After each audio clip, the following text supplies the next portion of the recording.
of the inauguration of President-elect John Dramani Mahama and his running mate, how it all unfolds.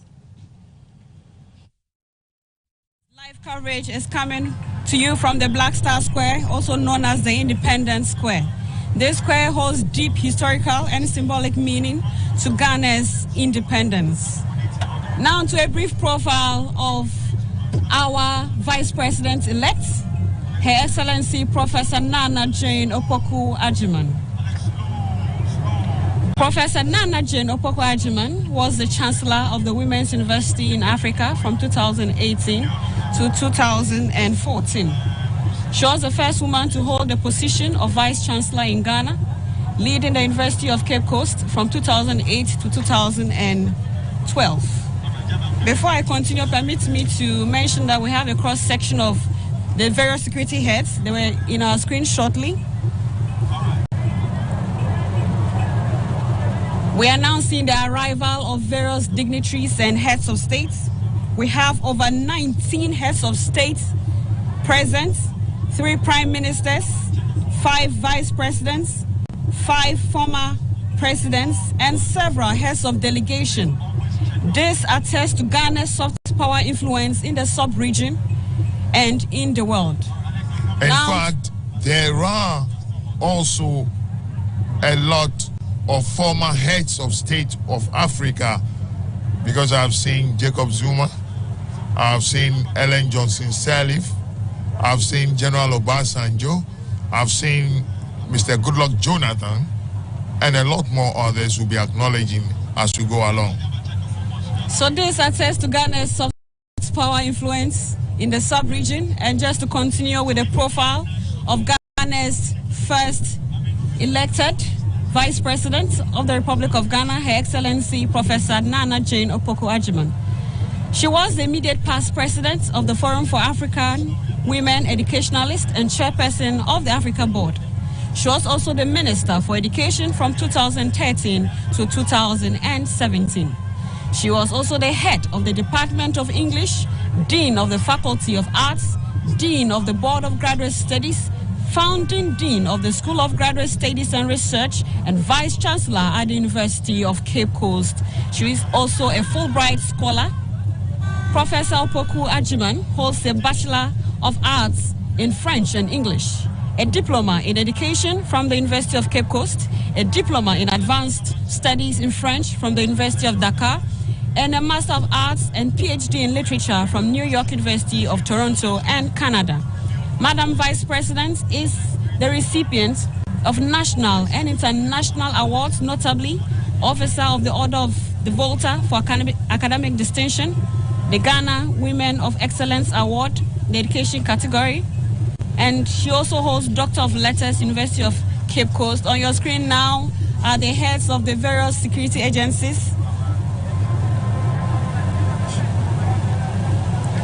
For the security agencies, we have in attendance the Military High Command of the Ghana Forces, the Chief of the Defense Staff, that is General Thomas Opong-Pepra, who also doubles as the President's ceremonial ADC, the Chief of the Army Staff, Lieutenant General Bismarck Kwesi Onwona, the Chief of the Naval Staff, Vice Admiral Issa Adam Yakubu, the Chief of the Air Staff, Air Marshal Frederick Asari Kwesi Bekwin, and the Chief of Staff at the General Headquarters, Lieutenant General Joseph Prince Osewusu.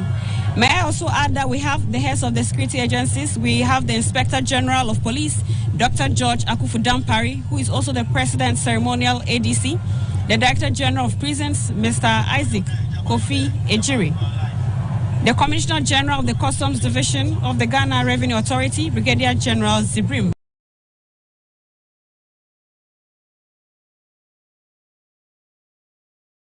Ayorigo. On our screen now is the presidential candidate for the New Patriotic Party in the just ended elections, Dr. Mahmoud Bawumia, is also present here with all of us, witnessing this historic event here at the Black Star Square, Accra.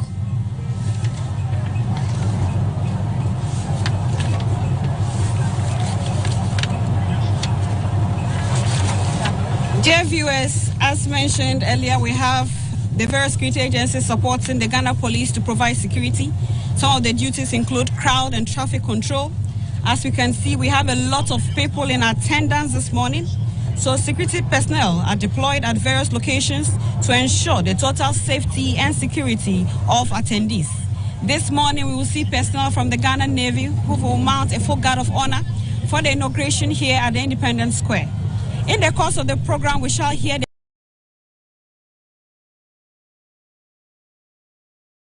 21-gun salute by the Ghana Navy. The 21-gun salute is the highest. The salute holds honest high-ranking officials such as military leaders or heads of government. Later in the evening, we shall see fireworks display. We shall also see a full guard of honor, or should I say full guard of honor was mounted by the Ghana Air Force for the various visiting heads of state at the Kotoka International Airport. The Ghana National Ambulance Service is also here providing medical coverage. We also have the Ghana Police Band providing music for all this ceremony. All these security agencies are playing various roles to ensure the seamless conduct of activities today. I must add that we have the Ghana National Fire Service on standby for any fire incident.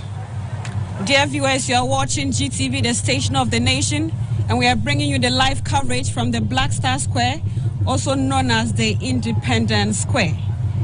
Ghana's first president, Osajifo Dr. Kwame Nkrumah, commissioned the square in 1961 after Ghana gained independence in 1957.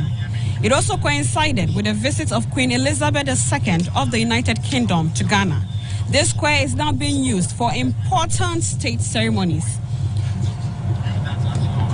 And this morning we shall witness one of such, which is the inauguration of the President-elect, His Excellency John Dramani Mahama, and the Vice President-elect, Her Excellency Professor Nana Jane Opoku Ajiman. In our shots now, it's a bird's eye view of the Independence Square with the stands filled to capacity. The 30,000-seater stand seems to have been loaded with more than what it can take, but we believe that shows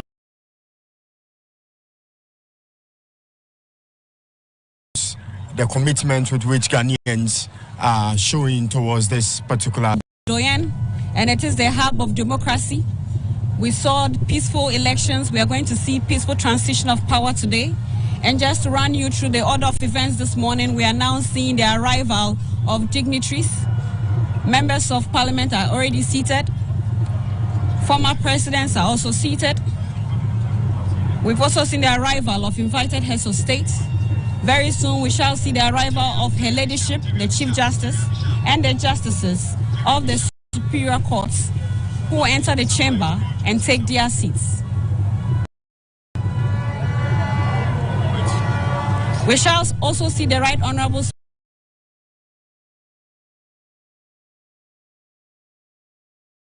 Speaker's procession who will enter the chamber. Shots now are some of our guests of honor arriving.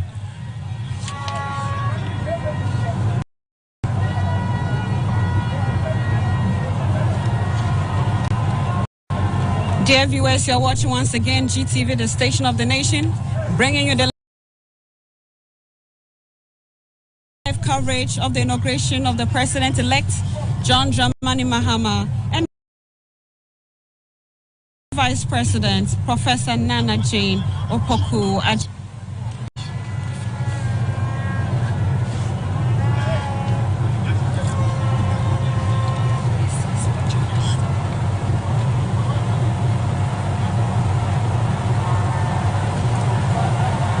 Dear viewers, as mentioned, we have over 19 heads of state.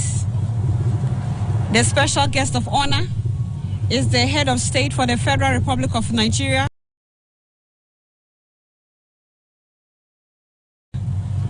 His Excellency Bola Ahmed Tinubu.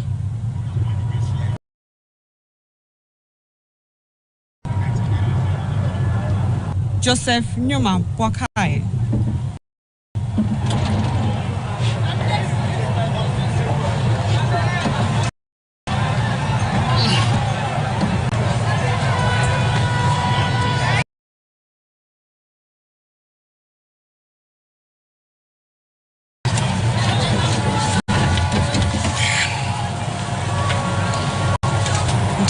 Dear viewers, following the formal dissolution of Parliament at midnight on 6th January, we have the following appointments for the 9th Parliament.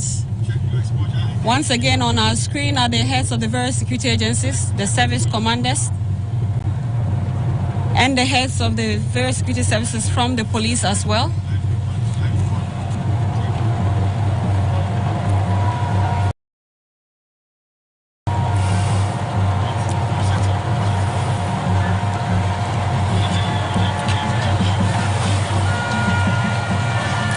The security services are well represented here at the Blaster Square.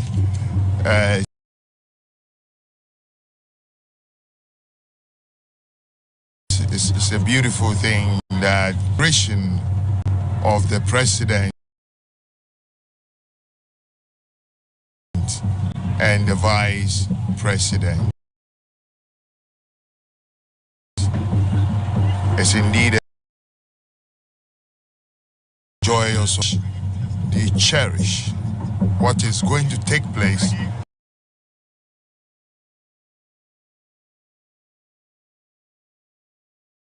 today. Dear viewers, just to add, in their colorful traditional Ghanaian regalia, some in party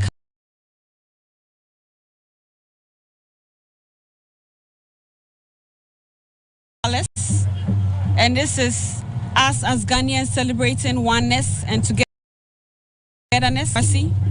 We have had peaceful elections, and this morning we shall witness a peaceful transition of power.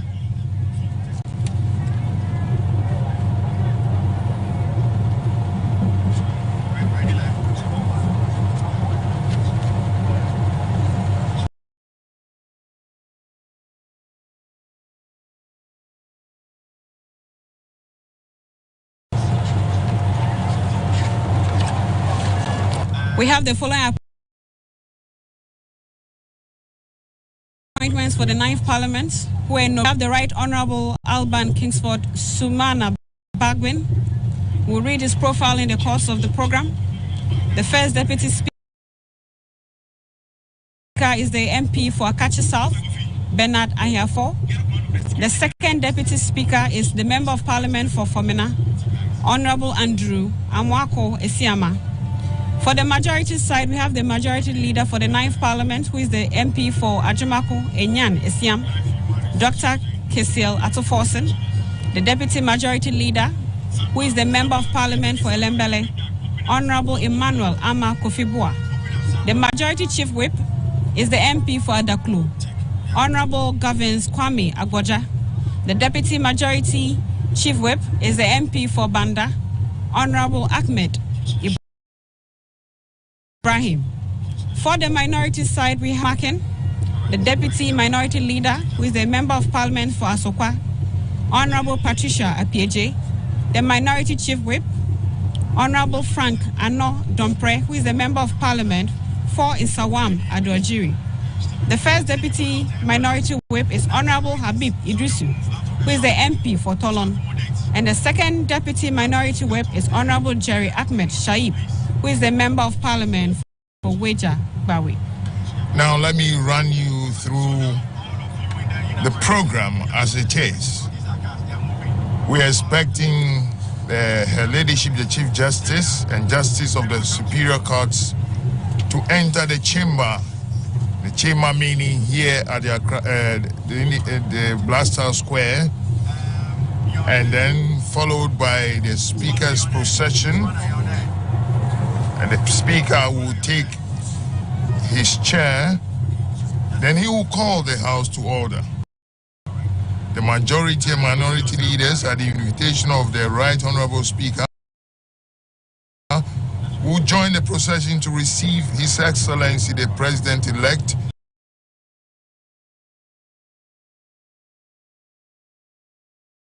and Her Excellency the Vice President-elect. The Vice President-elect will then be conducted into the chamber by the Right Honourable Speaker. The Right Honourable Speaker will then invite Her Ladyship, the Chief Justice,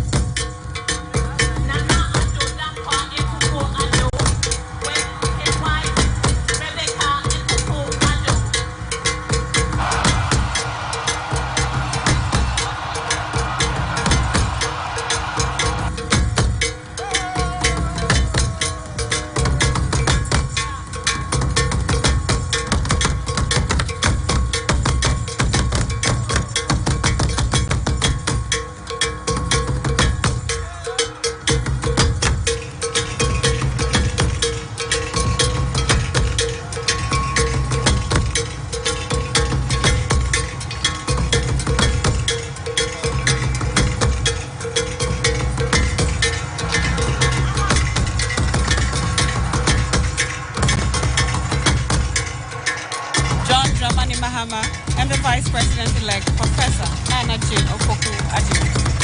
We are seeing more arrivals of our dignitaries. We just saw the arrival of the outgoing First Lady, the lovely wife of His Excellency, the outgoing President.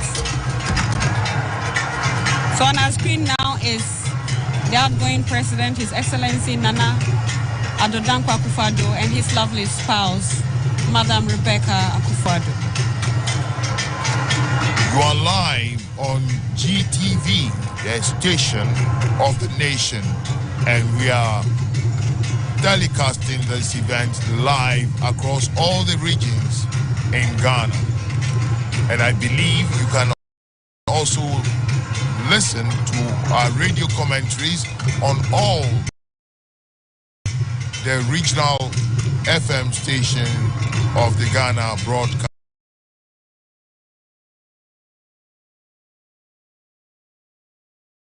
Corporation events.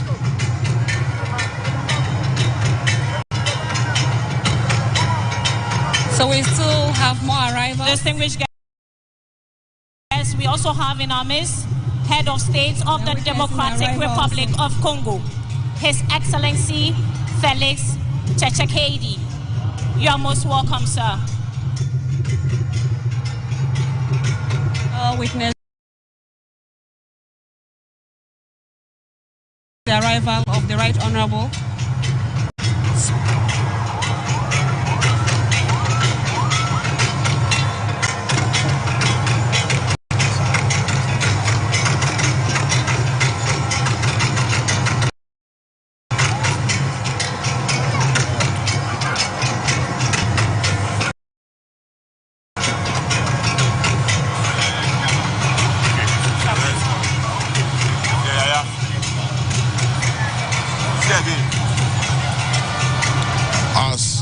can see viewers at home. The Blaster Square here. Distinguished guests, ladies and gentlemen, we also have in our midst the Ghanaians from all walks of life are here to witness this historical event, and I call it a historical event. Has been re-elected to serve just one term.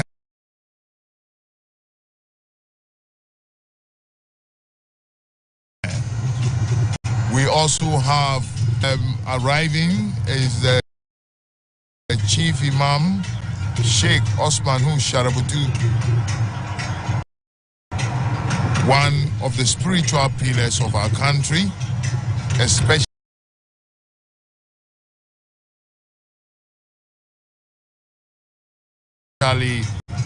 when it comes to Islam.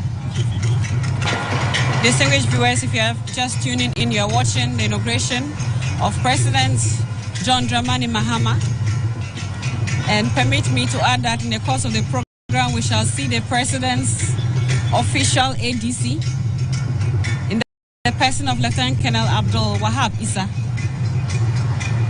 Let me also use this opportunity to dispel the misconception of who an ADC is. The ADC is not a bodyguard. The role of an ADC is very prestigious and demands exceptional discipline, discretion, organizational skills, and loyalty, as he is directly responsible for facilitating the President's effectiveness in office. The President's ADC has a unique role in ensuring the smooth execution of the President's daily activities. These include accompanying the President during official engagements and ceremonies. He also acts as the President's primary personal assistant, managing schedules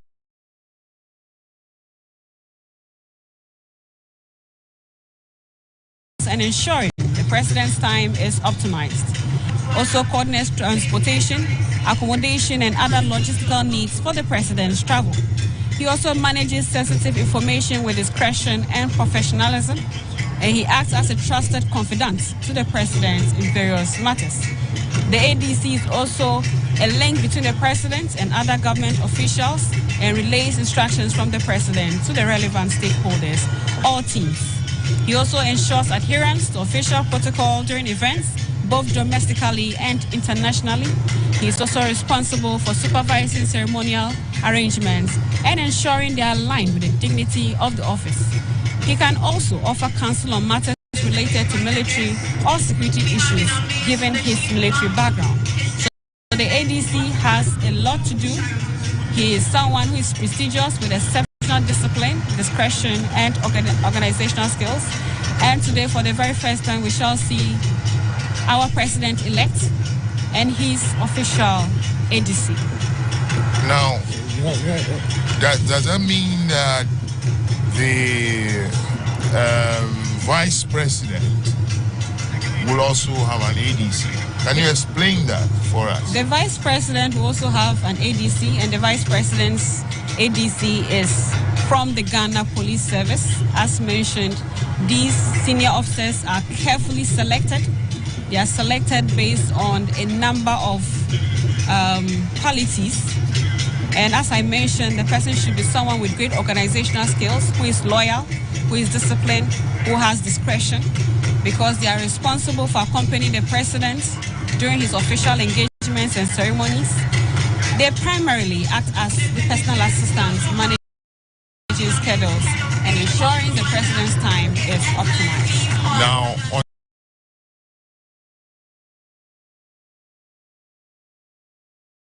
the program, I have seen from the Ghana Navy will mount a full guard of honor for the inauguration here at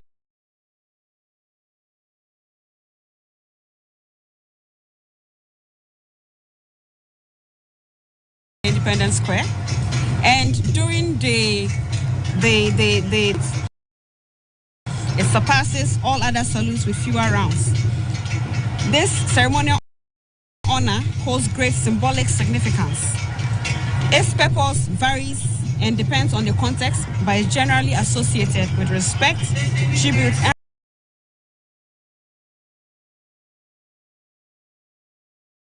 recognition. It is a ceremonies. The salute honors high-ranking officials, such as military leaders and heads of government. It is also performed during funerals for high. seen the top hierarchy of the National Democratic Congress. At least I have seen Mr. Fifi waiting.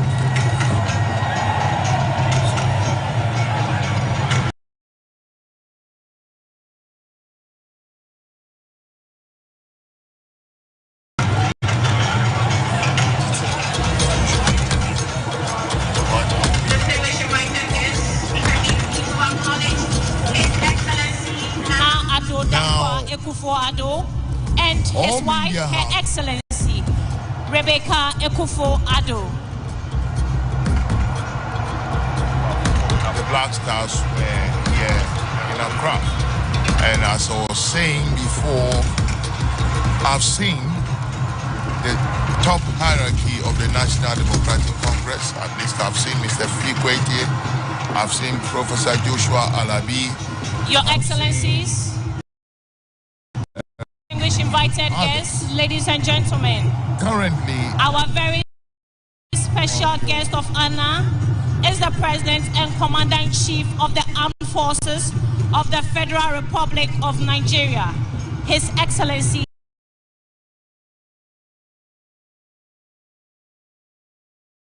Ahmed Bola Tinubu.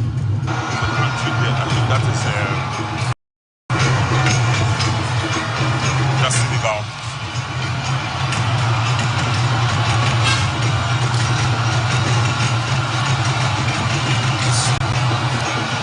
We also have in our midst Head of State of Senegal, His Excellency Bassirou Faye.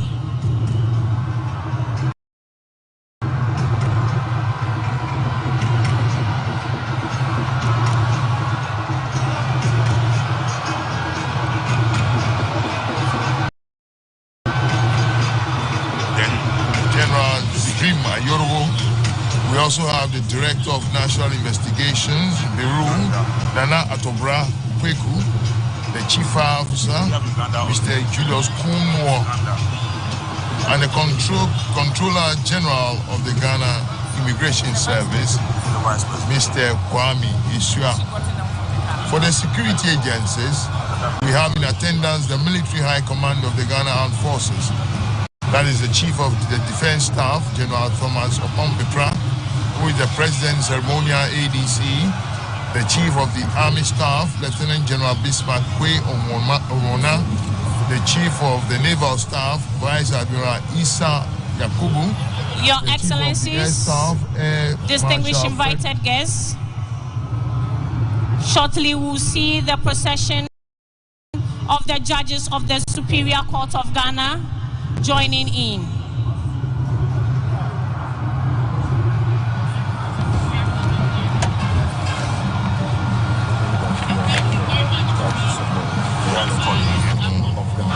Is the Chief Justice right? Yes, I am. Now on your screen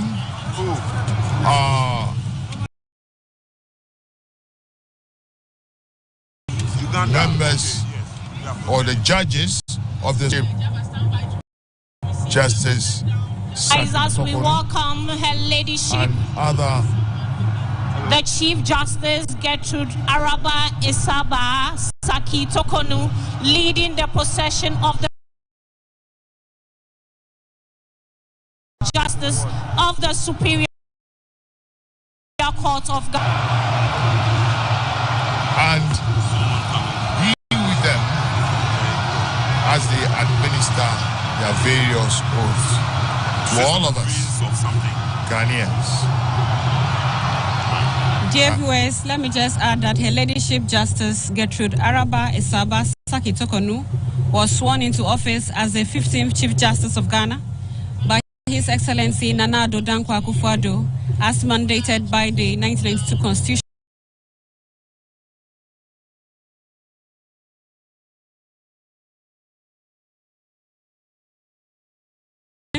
On Monday, 12 June 2023, after Justice Georgina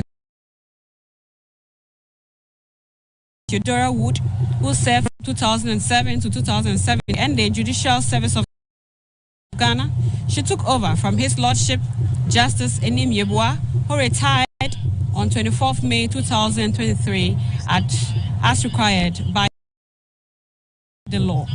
As mentioned earlier, she will play a very important role today to see to the successful transition of power. We are still live from the Black Star Square here in Accra, and you're watching us on various networks across the country. This feed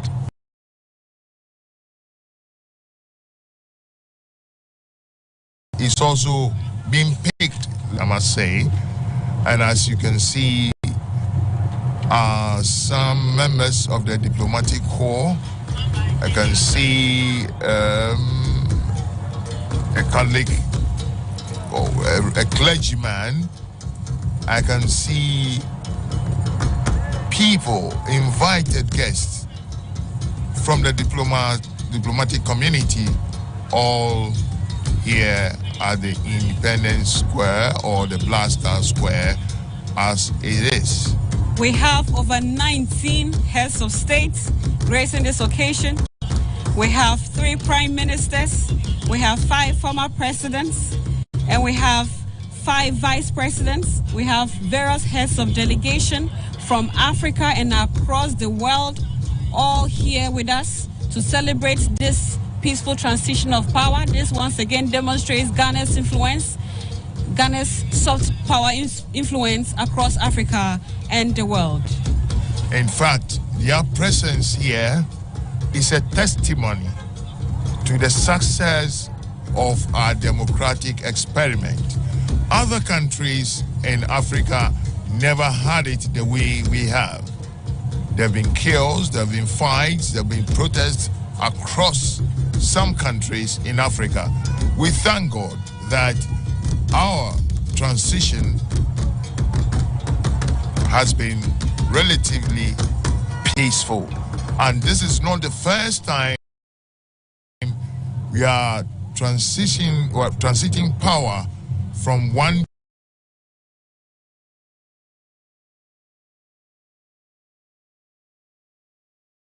political party or government to another.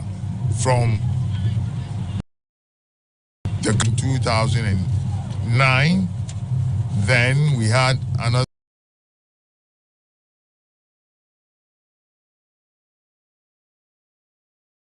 one, we're having another one. Now, let me run you through the history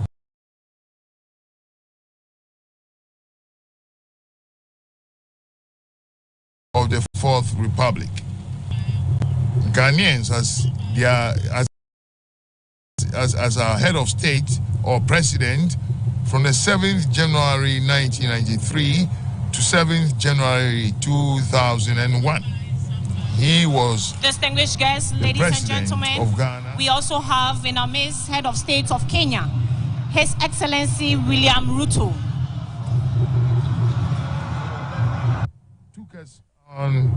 Took up the mantle from the 7th of January 2001 to the 7th of January 2009.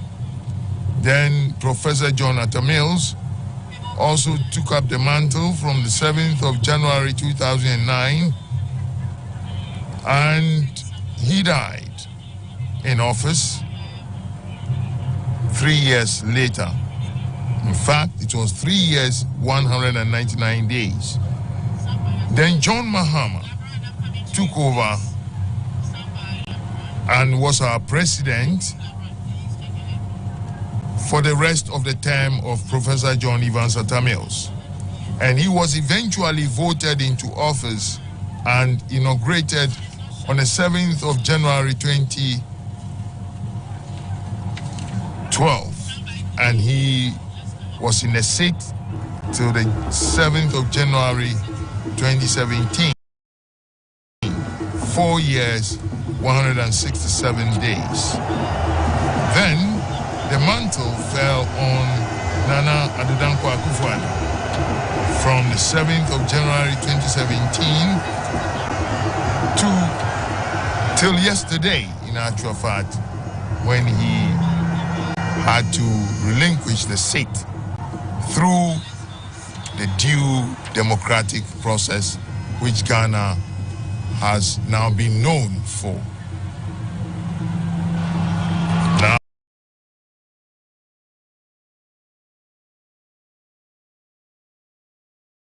we are awaiting 2025. This is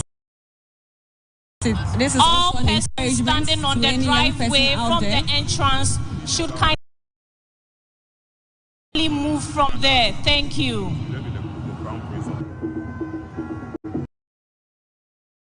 Never give up. We should always continue to fight and keep trying till we meet our goal. Distinguished viewers, our very special guest of honor is the President and Commander-in-Chief of the Armed Forces of the Federal Republic of Nigeria, His Excellency Ahmed Bola Tinubu. He is also the chairperson of the Economic Community of West African States, and he is gracing us with his presence today.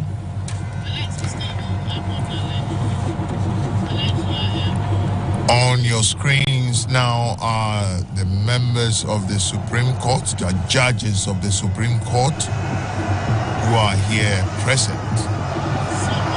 Because whatever is being done here today has legal repercussions, their presence here is very, very, very important.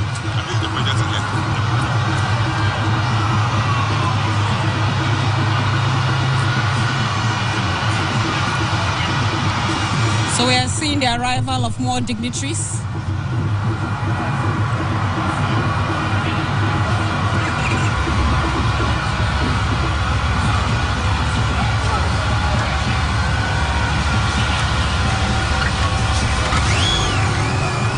You can see members of parliament.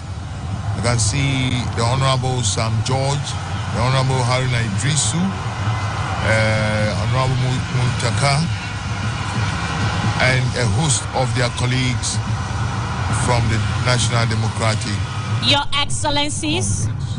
Distinguished invited guests, ladies and gentlemen, arriving now is the Speaker of Parliament, Right Honorable Alban Sumana Kingsford Babin. Shall we please rise to welcome the Right Honorable Speaker of Parliament? And other security agencies who are also present.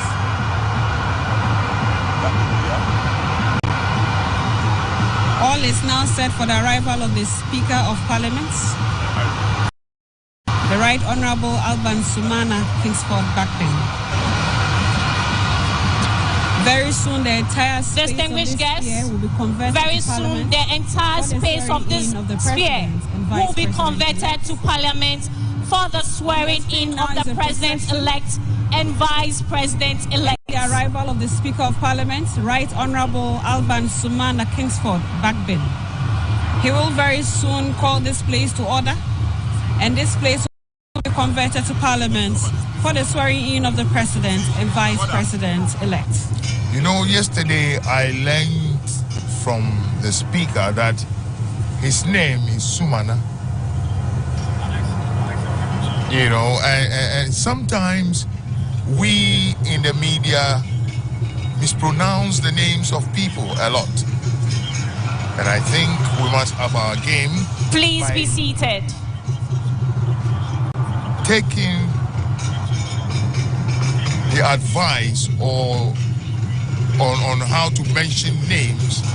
Shortly, we will be joined by the President-elect and Vice President-elect of the Republic of Ghana, and they will be received by the Speaker of Parliament. You've not met before. Just... Indeed, we will all try to get the pronunciations of our names right, but we must also acknowledge that we all come from different backgrounds, different religion and ethnic backgrounds, and this can sometimes affect the pronunciation, but as courtesy demands, it is something that we all must learn to pronounce names from the north, from the east.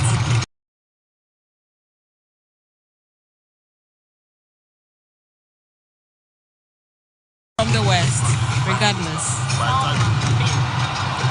In tradition, distinguished guests, ladies and gentlemen, we also have in our midst the Crown Prince of Bahrain, the peaceful transition. Salma bin Hamad Al The Khalifa. atmosphere here is simply electrifying. There's so much noise in the stadium, and it's all in joy and it's all in celebration of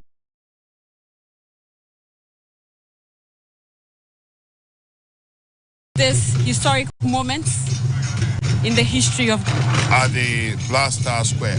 Yes, I can see Honorable Kofi Totobi Kwachi, Honorable Seth Tekwe. These are all stalwarts of the NDC, and they are here present to witness this historic occasion. Very shortly, we will be joined by the President-elect and the Vice President-elect, who will be received by the Speaker of Parliament, after which parliamentary proceedings will commence.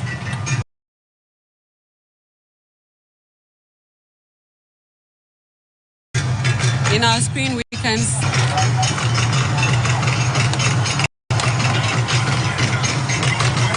as mentioned, we have various security agencies supporting the Ghana Police Service to provide security. Some of the duties include crowd and traffic control. There are so many people in attendance this morning, so security personnel are deployed at various locations to ensure the total safety and security of all attendees. This morning, personnel from the Ghana Navy will mount a full guard of honor for the inauguration here at the Independence Square. And in the course of the guard of honor, we shall hear the 21-gun salute.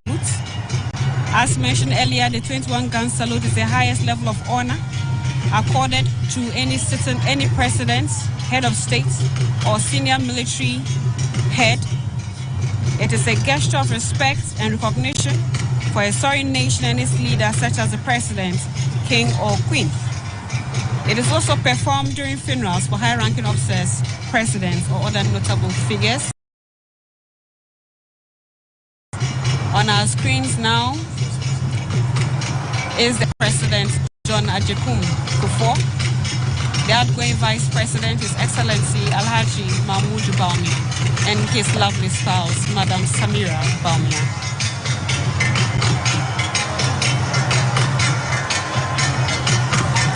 I can also see on the screen the MP for Adan East, Doyo Gansa, and Kofi Adams. Is he the MP for Gwen?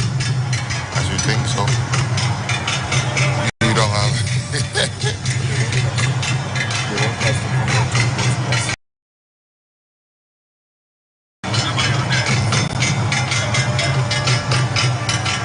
More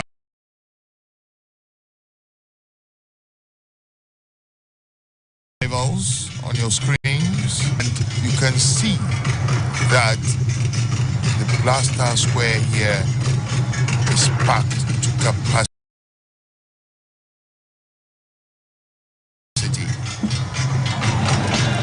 We also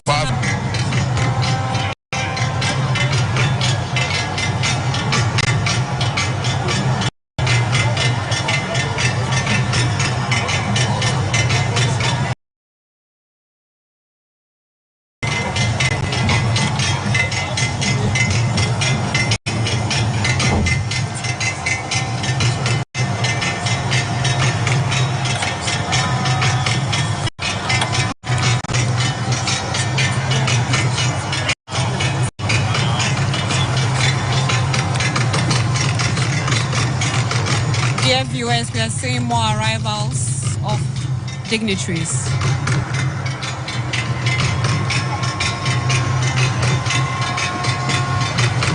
I bet a lot of people here are just waiting for the arrival of the president-elect and the vice president-elect.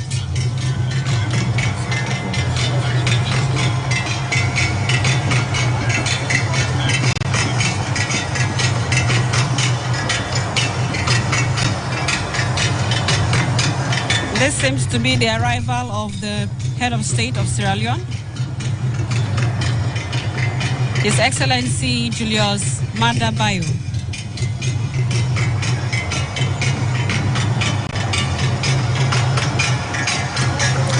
We have how many heads of state here? 19, I think. 19 heads of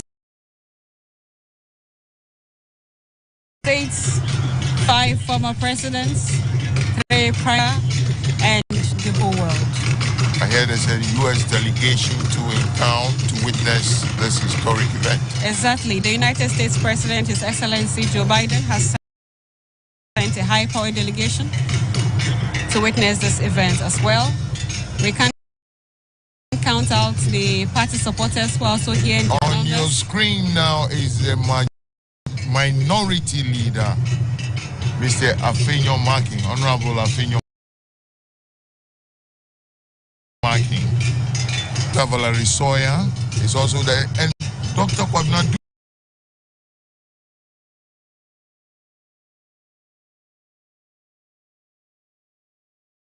I can see in the background behind them.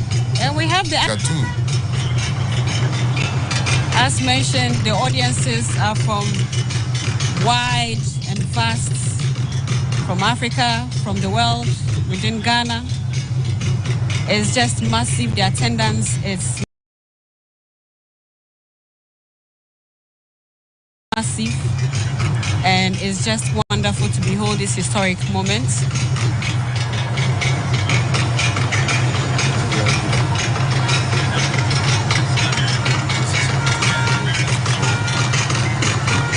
So we see an arrival from Equatorial Guinea.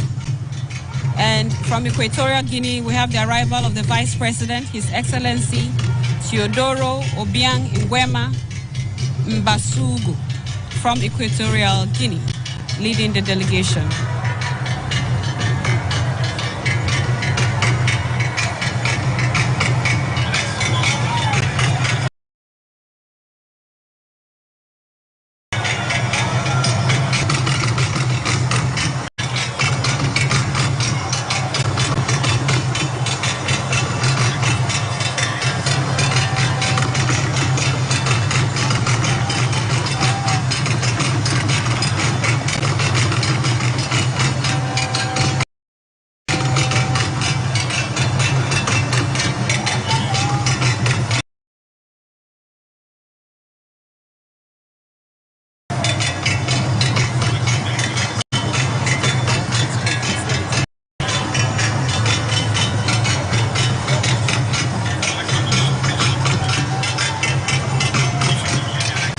So we have just seen the arrival of the Vice President from Equatorial Guinea, His Excellency Teodoro Obiang Nguema Mbasogo.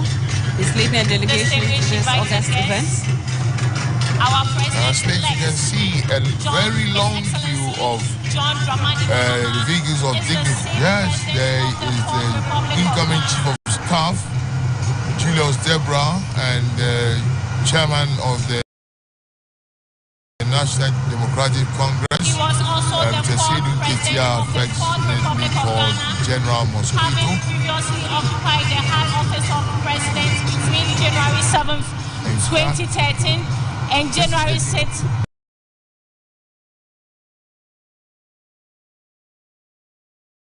20. And on your screen, born 66 years ago, Rwandan president, Mr. Excellency Mahama and Madam Then this is when I say his story, I really mean it. Because this is among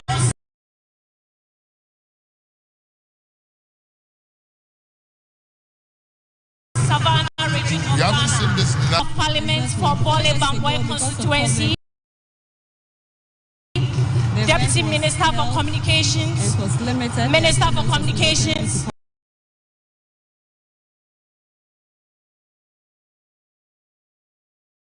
Vice President of the Republic of Ghana, His Excellency Mahama considers the combination of history, communication, and social psychology courses he studied for his undergrad and postgraduate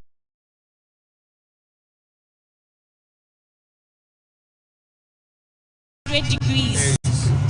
The arrival of one of his, including education, health, ports and harbors, aviation, rail, oil and gas, ICT, and many more. His vision and strategic investment in these areas position the country as a lower middle income country for its next development phase. Former Vice President Dr. Beyond investment in socio-economic infrastructure, President Mahama is passionate about investing in people. On your screens, you can also see the arrival. John Mahama further demonstrated his commitment to women's empowerment by appointing several women to prominent roles in his administration. In 2020, he made a groundbreaking decision to nominate Professor Nana Jane Opoku-Agyeman as his first presidential candidate, making it a first for a major political party in Ghana. He repeated this bold decision in 2024, and with their victory, Ghana is welcoming his first female vice president.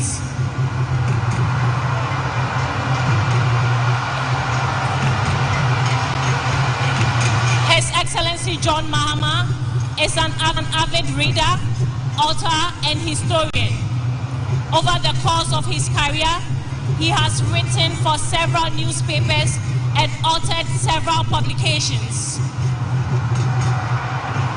He has also published a memoir, his first book titled My First Coup d'Etat, and other true stories from the lost decades of Africa.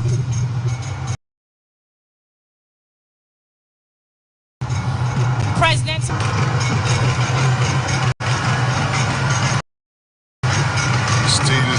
we have several parties stalwarts. Yes, these are actually members of parliament of the NDC. Members of parliament of the NDC mostly are those you find on your screens currently.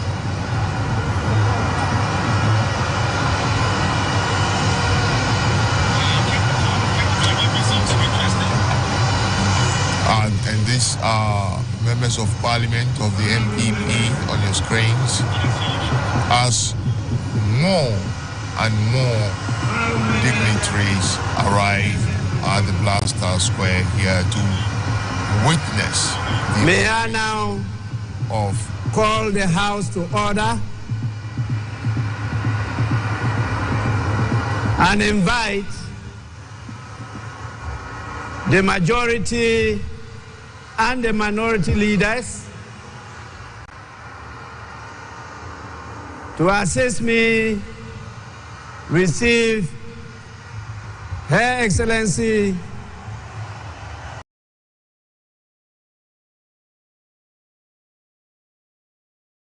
the Vice President-elect of the Republic of Ghana,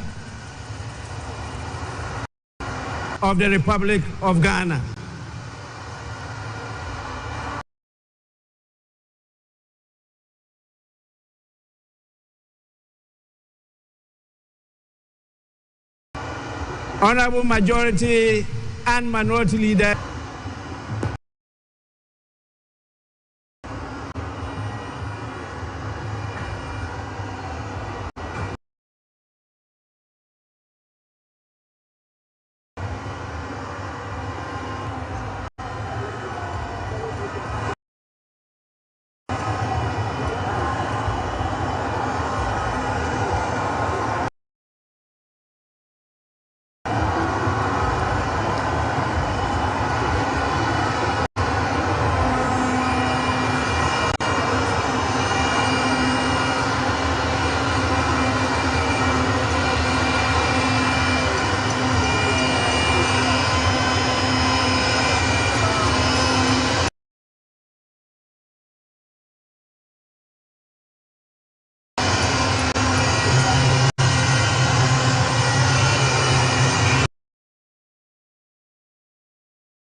Ghana having its first female vice president.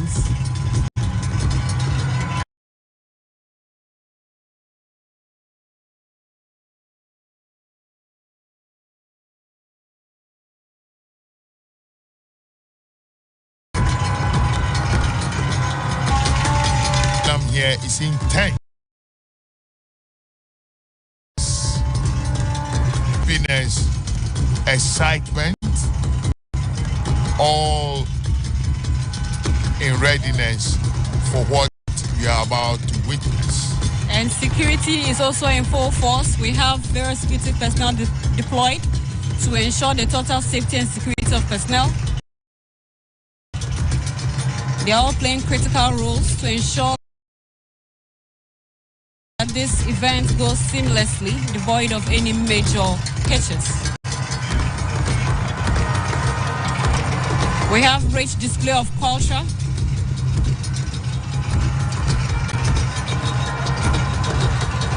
I believe that is... And that is DSP Mary Agamba. She's in charge of the police mounted squadron. Invited guests arriving now is the President-elect of the Republic of Ghana, His Excellency John Dramani Mahama. Shall we all wave our flags to welcome him?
Dramani Mahama. He is accompanied by his spouse, soon-to-be First Lady, Her Excellency Lordina Dramani Mahama. Shall we all wave our flags to welcome him?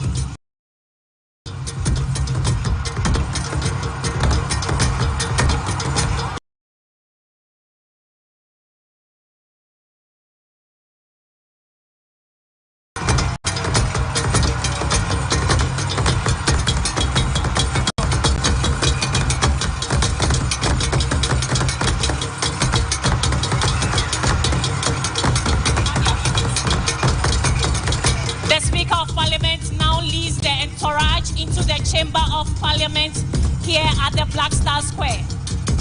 The entourage of Parliament includes the clerks of Parliament and other senior officials of Parliament.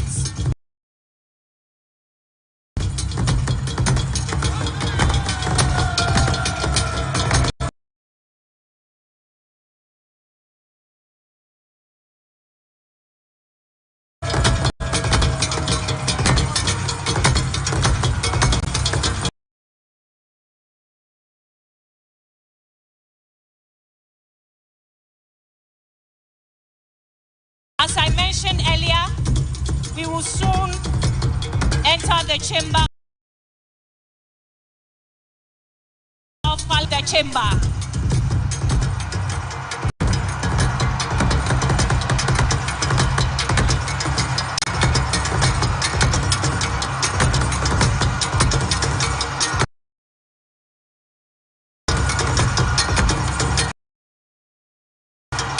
Places on the square.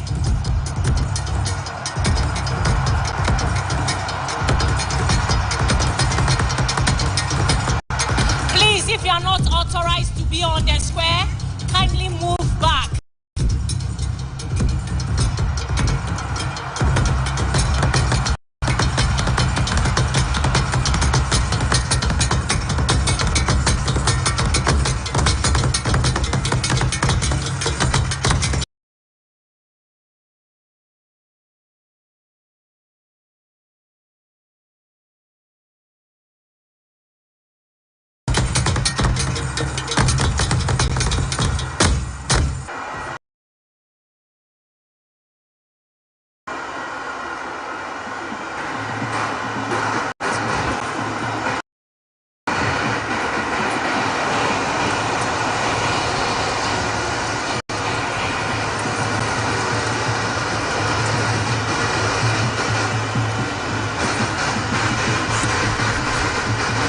Honorable members, you may now resume your seats.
Honorable members, I now have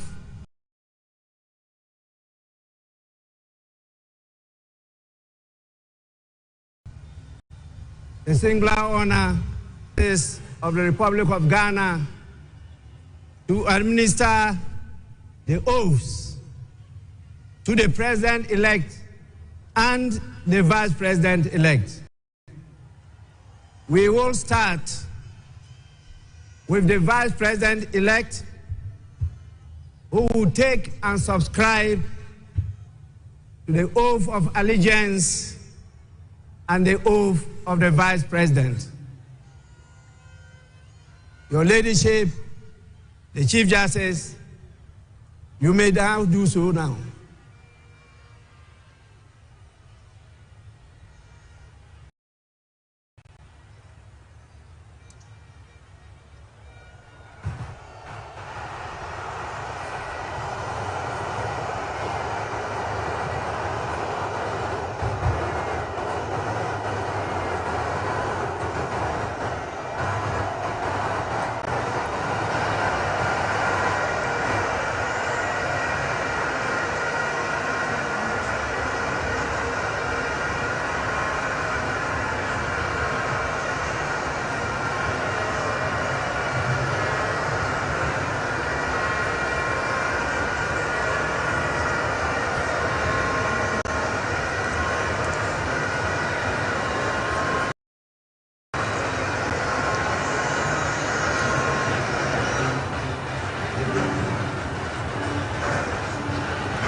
Your Excellency, first the oath of allegiance. Kindly say after me. I, Professor Nana Jane Oboko Ajiman, do in the name of the Almighty God swear. Do in the name of the Almighty God swear. That I will bear true faith and allegiance. That I will bear true faith and allegiance. To the Republic of Ghana. To the Republic of Ghana. As by law established. As by law established. That I will uphold. That I will uphold. The sovereignty and integrity of Ghana. The sovereignty and integrity of Ghana. And that I will preserve. And that I will preserve. Protect. Protect. And defend. And defend. The Constitution. The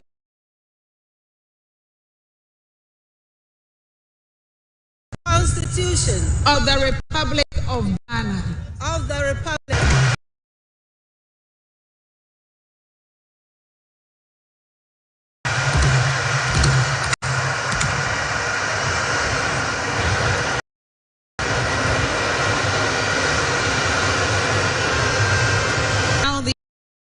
Of the Vice President. I, Professor Nana Jane Opoku Ajiman, having been elected to the office of Vice President of the Republic of Ghana, to the office of Vice President of the Republic of Ghana, do in the name of the Almighty God swear. Do in the name of the Almighty God swear. That I will be faithful. That I will be faithful. And true. And true. To the Republic of Ghana. To the Republic of Ghana. That I will at all times. That I will at all times. Preserve. Preserve. Protect. Protect. And defend. And defend. The Constitution of the Republic of Ghana. The Constitution of the Republic of Ghana. And I dedicate myself. And I dedicate dedicate myself to the service and well-being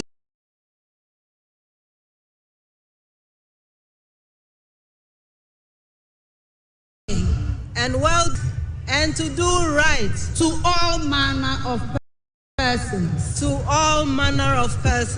I further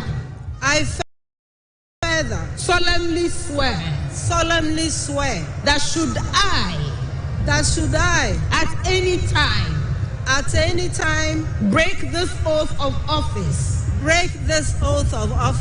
I shall submit myself to the laws of the Republic of Ghana, and suffer the penalty for it. So help me God. Congratulations, Madam Vice President. Thank you. Lift your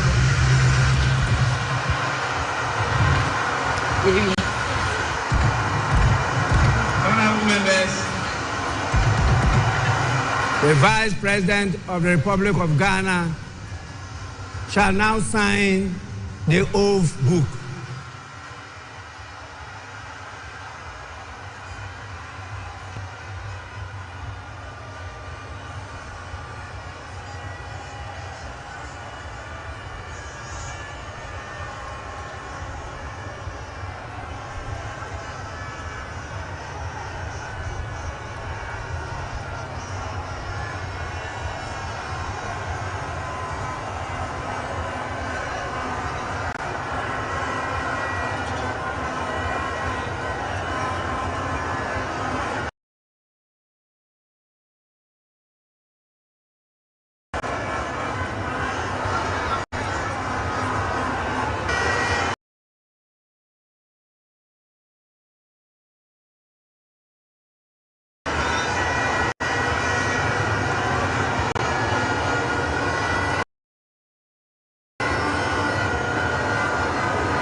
have the pleasure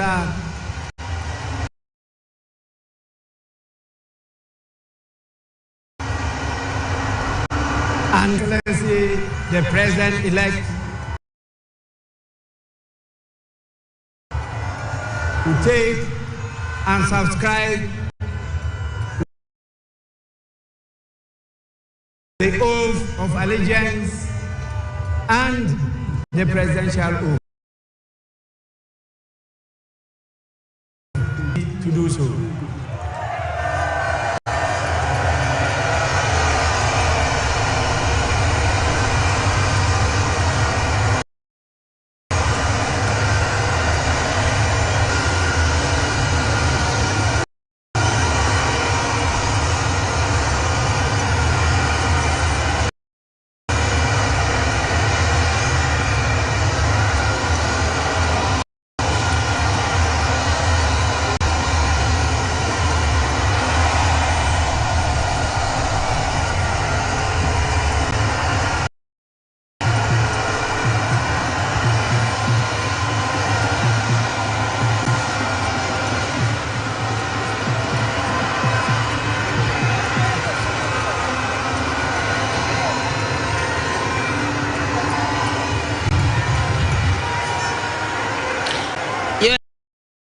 Excellency, kindly say after me.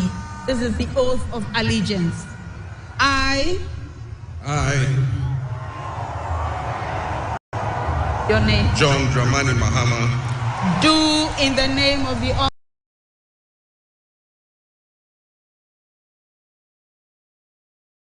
Almighty God swear. And allegiance.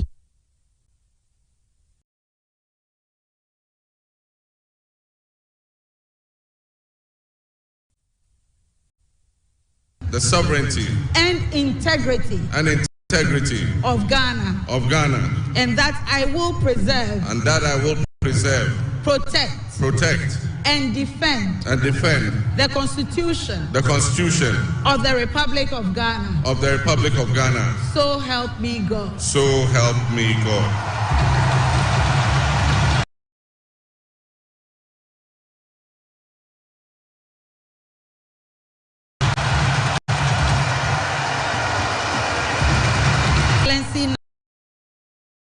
Now the presidential oath. I, John Dramani Mahama, having been elected to the high office of President of the Republic of Ghana, do in the name of the Almighty God swear, that I will be faithful, and true to the Republic of Ghana, that I will at all times preserve the Constitution of the Republic of Ghana, and that I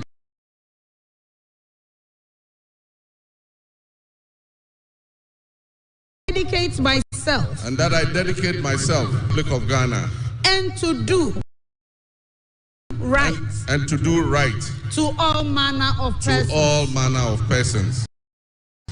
I further solemnly swear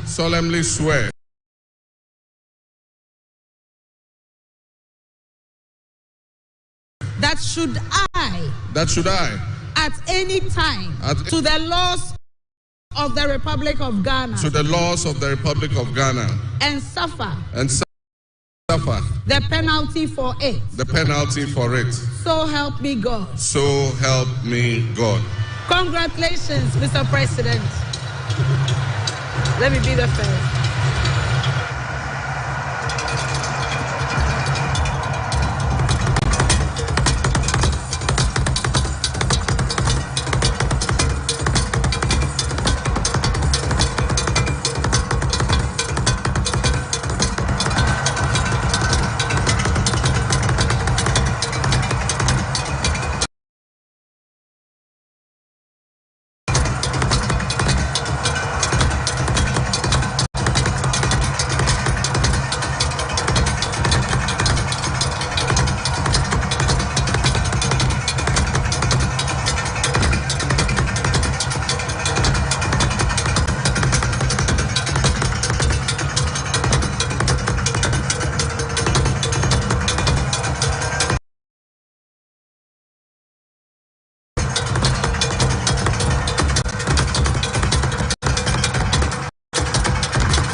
Please stand.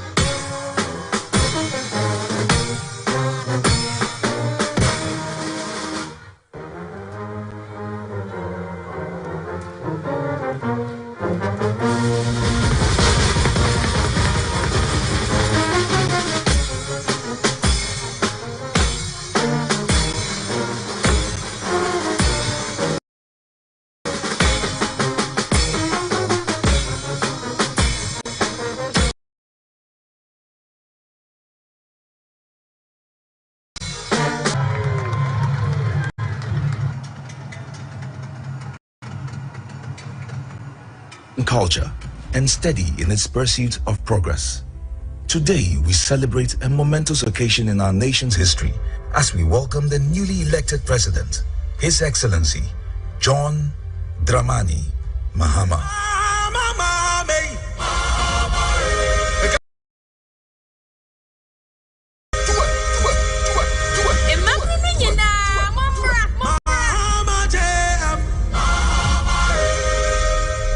A true nation builder, committed to forging a brighter future for all Ghanaians.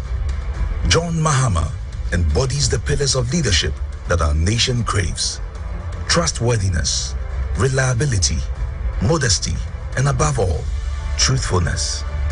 From the moment he stepped into the political arena, John Mahama has demonstrated an unwavering commitment to the people of Ghana. His approachable demeanor, paired with his genuine concern for the needs of the Ghanaian, has earned him their trust.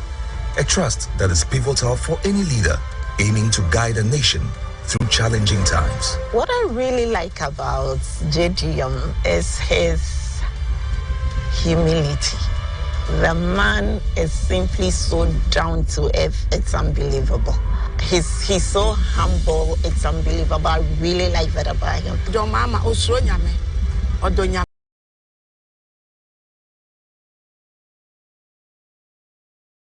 Osronyame, Openi Nipem, we are Palau, we are Penu, we are Pepenu, we are Chivio, we are Babia, try to be out with Fibia, John Mahama Tawase. On Casse, we in a tree, we in a wheel, Honorable members. President Mahama is practical. He communicates his issues very, very well. And he understands the Ghanaian politics very well. He understands the Ghanaian people very well. And that is what I like about him. The brand, John Dramani Mahama, is not just a name. It represents resilience, strength, progress, and empathy. I believe John Dramani Mahama is loved by many. His personality. And now, on your behalf, invite His Excellency, the President of the Republic of Ghana, to deliver his inaugural address.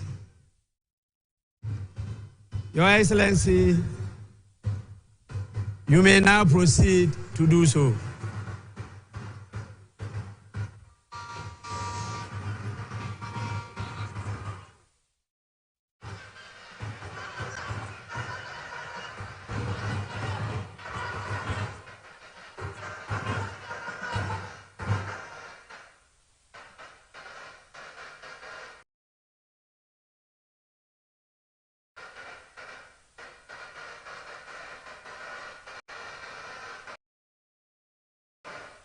The Right Honorable Speaker of Parliament,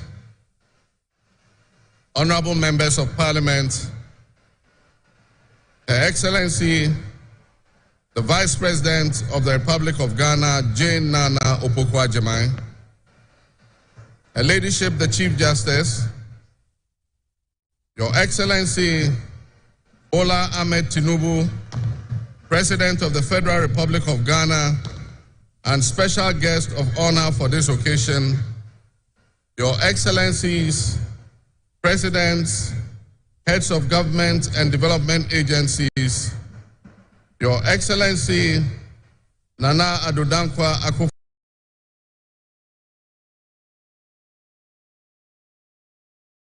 Akufo-Addo, and former presidents, gentlemen, my brothers and sisters, I wish you a good morning, and we give thanks to the Almighty God on this occasion. Our Father who art in heaven, we thank you for giving us this day, a day that offers me, your humble servant, a unique opportunity to work to reset our dear country, Ghana.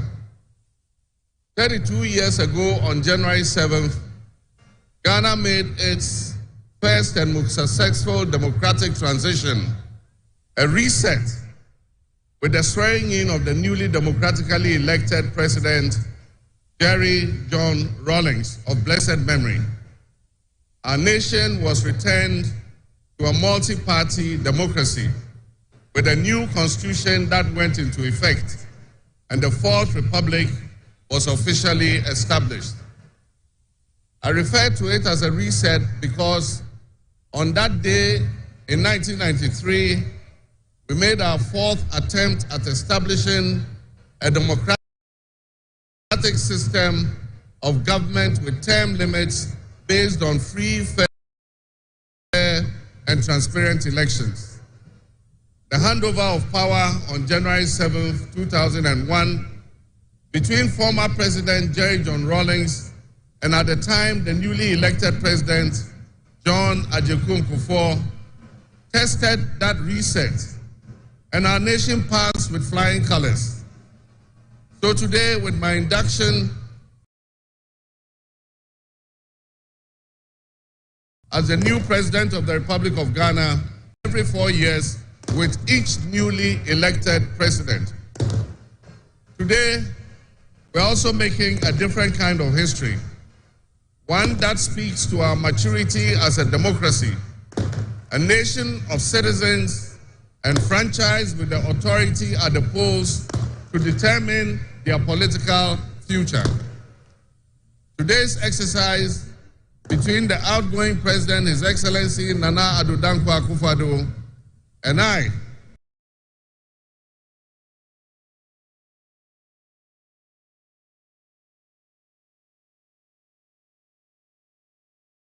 feels a bit like a deja vu. We shared this same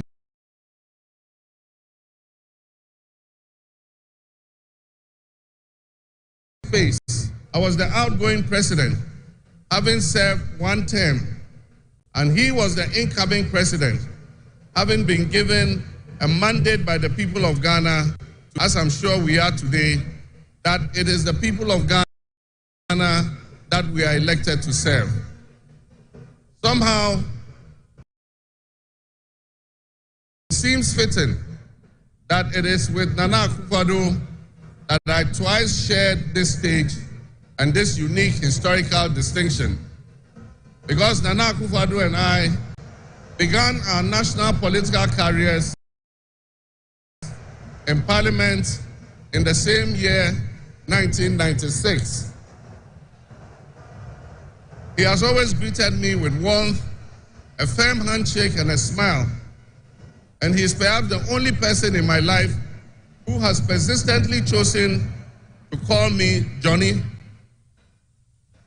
While we belong to opposing political parties, we shared a sense of mutual respect.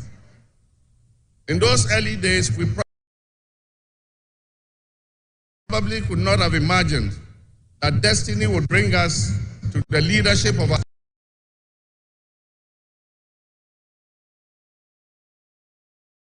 office of the land. Nana, as this will be our final meeting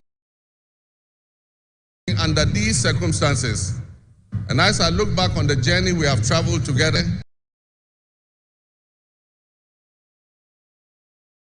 and you with the same bald head and round being a worthy opponent, I extend my warmest wishes to His Excellency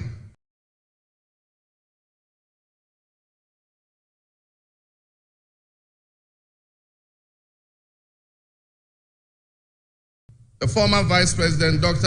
Alhaji Mahmoud Bawumia. Sportsmanship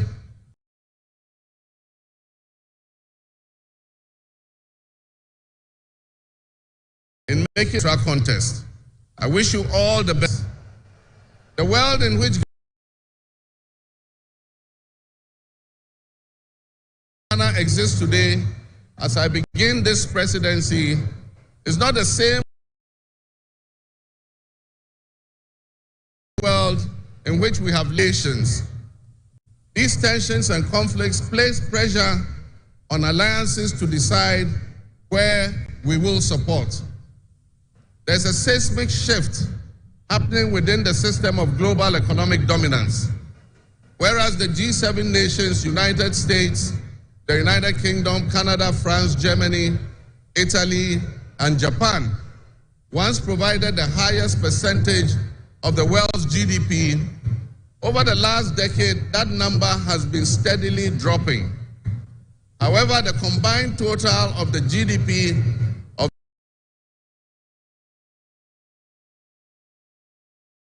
the BRIC nations, Brazil, Russia, India, increasing. In 2023, for instance, the G7's combined total of world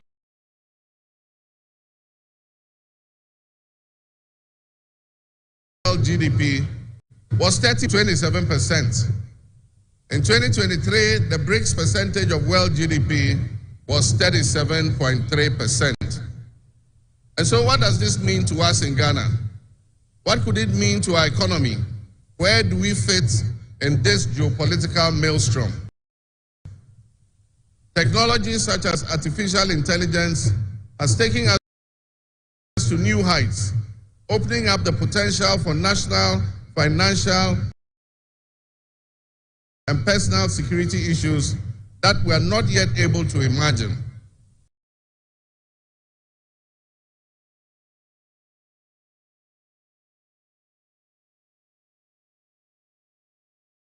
One example is the use of misguided group sentiments towards ties with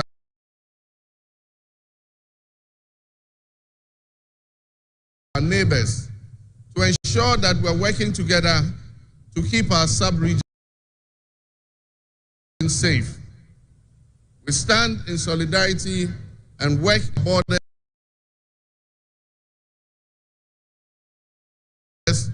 We also acknowledge they may be Ivorians, they may be Togolese, they may be Burkinabes, they may be Nigerians,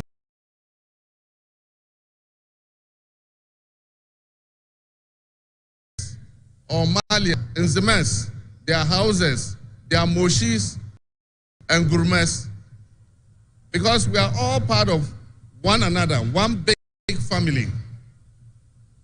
With the increase of the climate crisis, and as the waters grow warmer, melting the Arctic ice and permafrost, there's a greater likelihood for viruses that have been frozen and thought to be extinct for decades, perhaps even centuries, to begin to spread and create another global pandemic. The changing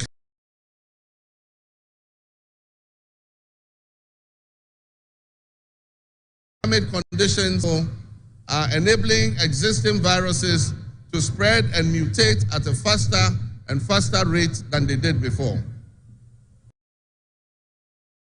This is a serious challenge. Ebola, COVID, and Mpox have taken on the families and communities and medical infrastructure in several of our neighboring countries and in the entire world to a screeching halt. My government will be working diligently to strengthen our public health systems while monitoring the global health situation so that when, and not if, but when the next pandemic or epidemic occurs, the loss of lives in Ghana will be minimal. The larger world exists around us and to some extent within us. While we cannot and should never use it as an excuse to stray from the direct and immediate needs of Ghana for the well-being of our citizens, we must also bear in mind that the affairs of the world, if we care to shape, lessen, avoid, or even at the other end of things, maximize the effect they have on us. My brothers and sisters, barely a month ago, we held historic elections that have caused dramatic shifts in our political landscape.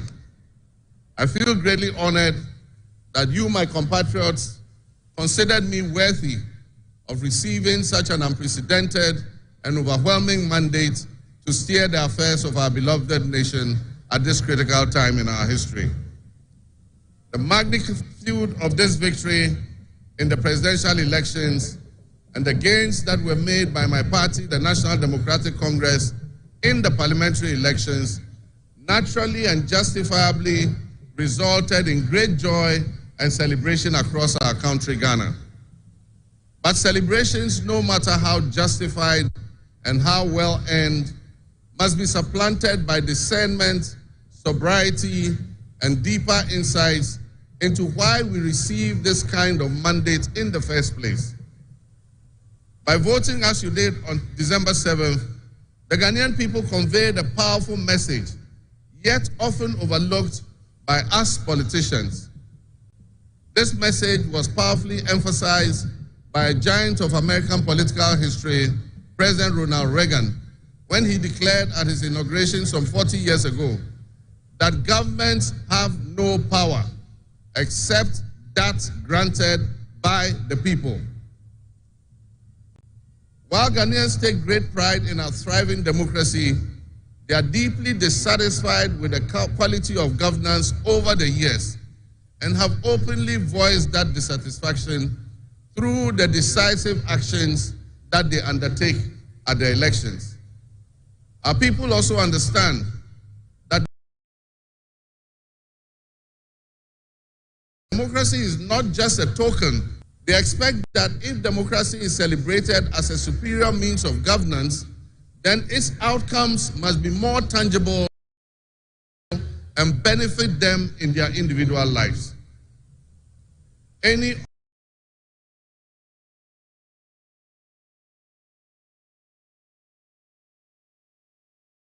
honest introspection and reflection on the partaking in this democratic dividend, where people buffeted by severe economic crisis and hardships.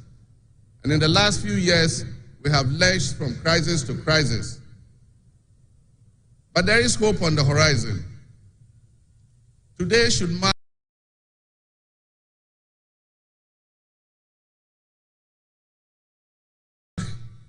the beginning of a new opportunity. Set our dear nation, Ghana.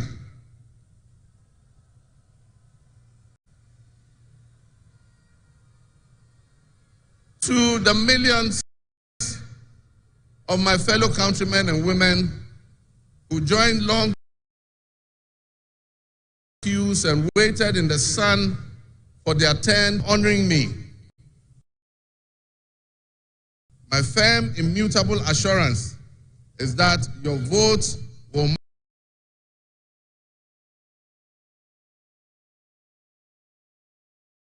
matter in the work that I'll have courage to bring change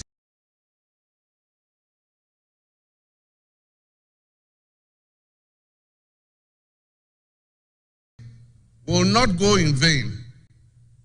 Our nation was born in the past, but I urge you, my fellow countrymen, not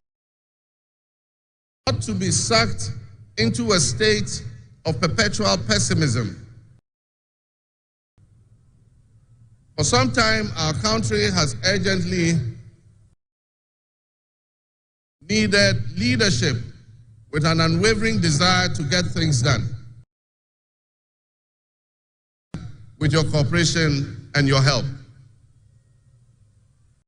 As your next leader, I shall strive to exercise sound judgment and be able to make the right calls at the right time. I will have the humility and presence of mind to take responsibility timelessly to resolve the challenges that we face as a nation. Since the elections, I have read and heard the word hope used many times in relation to my presidency and what it should offer the citizens of Ghana. I intend to speak plainly and clearly to you today, and every time I address you subsequently, I intend to always tell you the truth. The circumstances we find ourselves in are indeed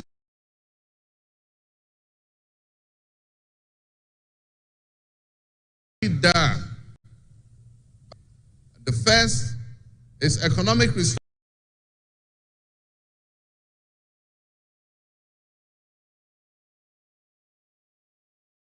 restoration and stabilization of the macroeconomic environment is once again open for business. The third is governance and constitutional reforms. And the final, but not the least, is accountability and the fight against corruption.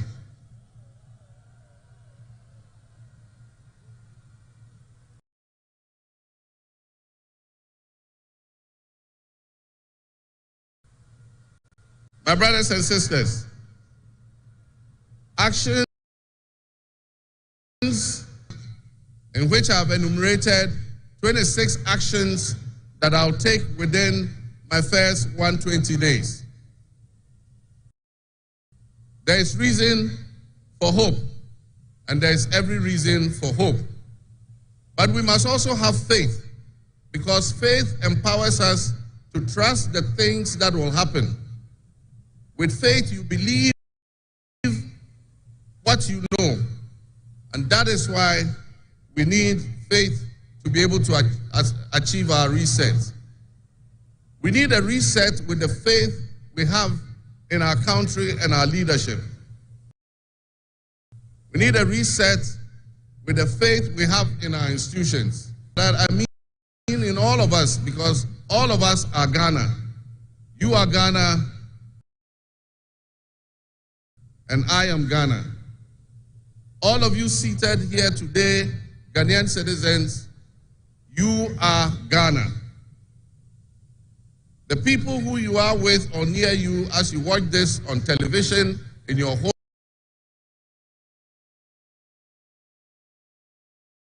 homes, or listen on radio, or follow on social media, Ghana we all love, and the good people of our country who make up this dear nation. And I ask that you envision a Ghana that you want to live in, a Ghana that you want to leave behind to your children and your grandchildren. What can you do to help build that better Ghana that we all strive for? What behaviors, what attitudes and mindsets can we reset? We need a reset, and we have faith in Ghana's ability to overcome, excel, and be so successful with this reset that it will be difficult to imagine a time when that was not the case. I am honored and humbled to accept the mantle of the President of the Republic of Ghana. Today we celebrate a new administration and herald an unprecedented era of opportunity and transformation. With Nana Jane Opoku-Agyeman by my side, we are poised to embark on a journey of progress and inclusivity, united in our vision for a more prosperous Ghana. This day is particularly special for us and for every Ghanaian who dreams of a society where barriers are shattered and ambitions are realized. With the inauguration, Nana Jane's ascension to the high office is not merely a personal triumph. It symbolizes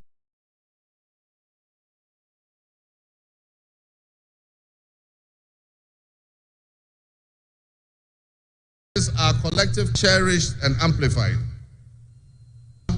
Of diverse voices to shape the future, voices that have the courage to soar beyond our traditional confines. My brothers and sisters, together as we look to the horizon, we reaffirm our dedication to breaking the glass ceiling that has long hindered many from reaching their full potential. Governance that reflects all segments of our population, strengthens our democracy, and enriches our conversation. We stand committed to enacting policies that empower women and ensure that the door of opportunity is opened wide. Organize our efforts to create a society where every Ghanaian can dream, believe, and achieve without any restraints. Remember,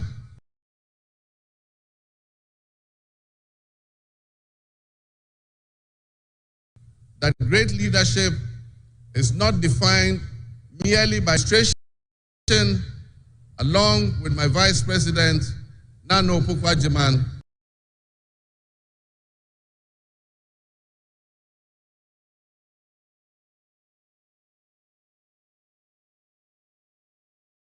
will prioritize inclusivity, accountability, and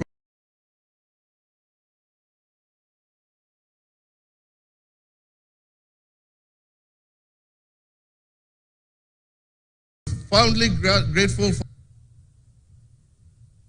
a generation that is brimming with potential and dreams that are waiting to be realized. This moment is a powerful affirmation that your voices matter, that your aspirations are valid, and that your future must be our priority. We're committed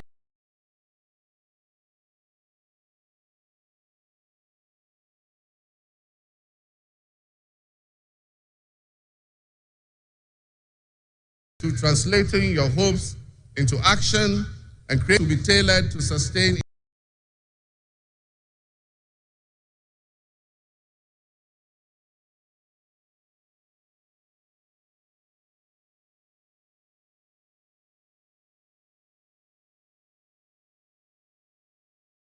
innovation needed will champion diversity in all facets of government.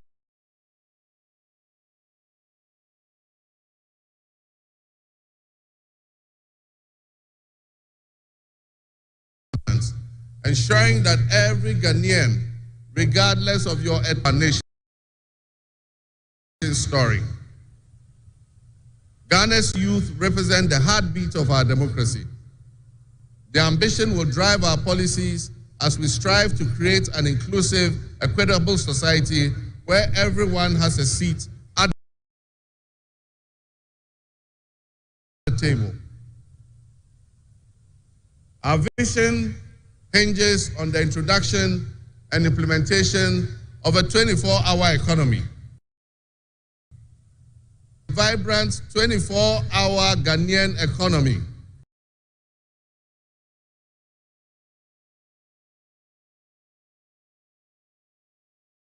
which will also be anchored in agriculture and agribusiness, the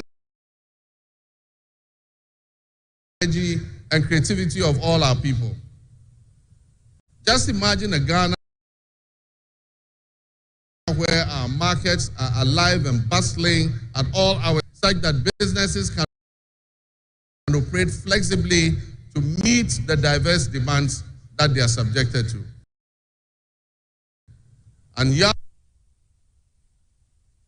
can find opportunities regardless of traditional institutions. The 24-hour economy model will also bolster job creation for the young people, stimulate local industry, and attract foreign investments, and allow us to build resilient communities and a sustainable future. This vision extends beyond mere economic transactions. It symbolizes empowerment, the empowerment of every Ghanaian to contribute to our national progress.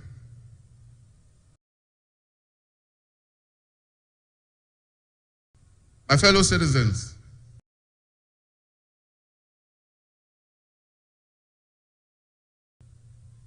the culture of inclusion ensure that every citizen can enjoy the fruits of his hard work. To the business leaders and entrepreneurs, I invite you to support this new model and join me in shaping a business environment where creativity thrives and where the fruits of your investment contribute to the collective welfare of our nation. Your role in driving our economy forward cannot be overstated. Your innovation and dedication will be a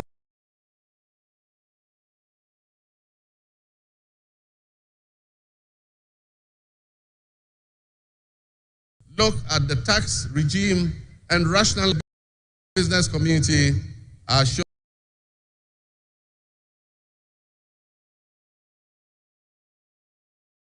you. Let me thank you, your busy schedule behind and coming to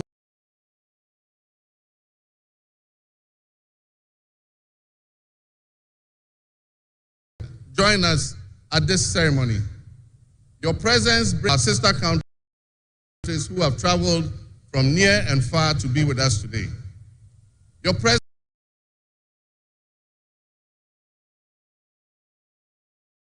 is a testament to the strong bonds of friendship and cooperation that exist by our borders, and our work collectively with you towards regional stability, economic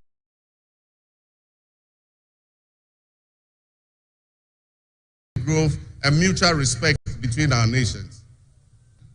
And in our local parlance, I say Akwaba to all of you. To my family and fellow citizens, my wife Lodina, I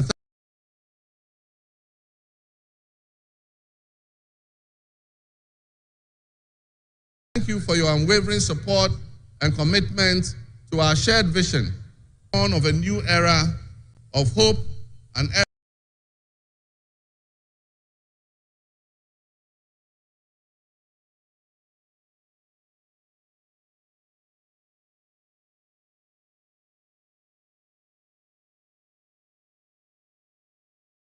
of job creation, an era of accountability. My fellow citizens, this is a patriotic call to action for all of us to participate in building a nation that lives up to its promise, where hope thrives and dreams become a reality. Together, let us cultivate a brighter future for our beloved Ghana, where unity, progress, and equality are not just ideals we aspire to, but are the very fabric of our nation. In closing, I invite you to partner with us on this journey. Together, we can create a brighter future for our beloved Ghana, where unity, progress, and equality are not simply goals we are aiming for, but are the cornerstone of our society. Let's work hand in hand to foster these values and strengthen our nation for everyone. My fellow citizens, our invited guests, I thank you very much. May God bless our homeland Ghana and make our nation great and strong. I thank you.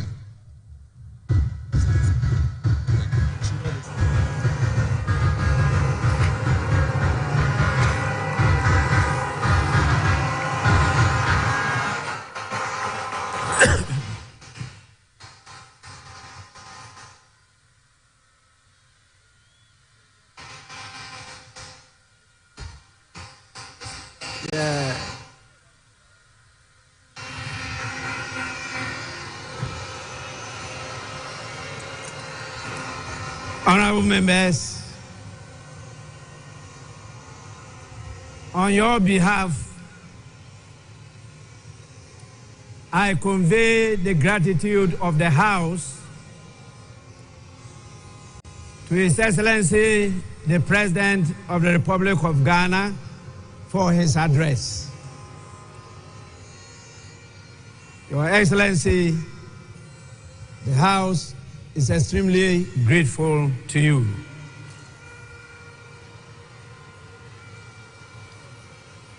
Honorable members, now we have the presence of our special guest of honor in the distinguished personality of His Excellency Bola Ahmed Tinubu, the President of the Republic of the Federal, I should say the Federal Republic of Nigeria. It is my honor to now invite him to deliver his address. Your Excellency, you are welcome to do so now.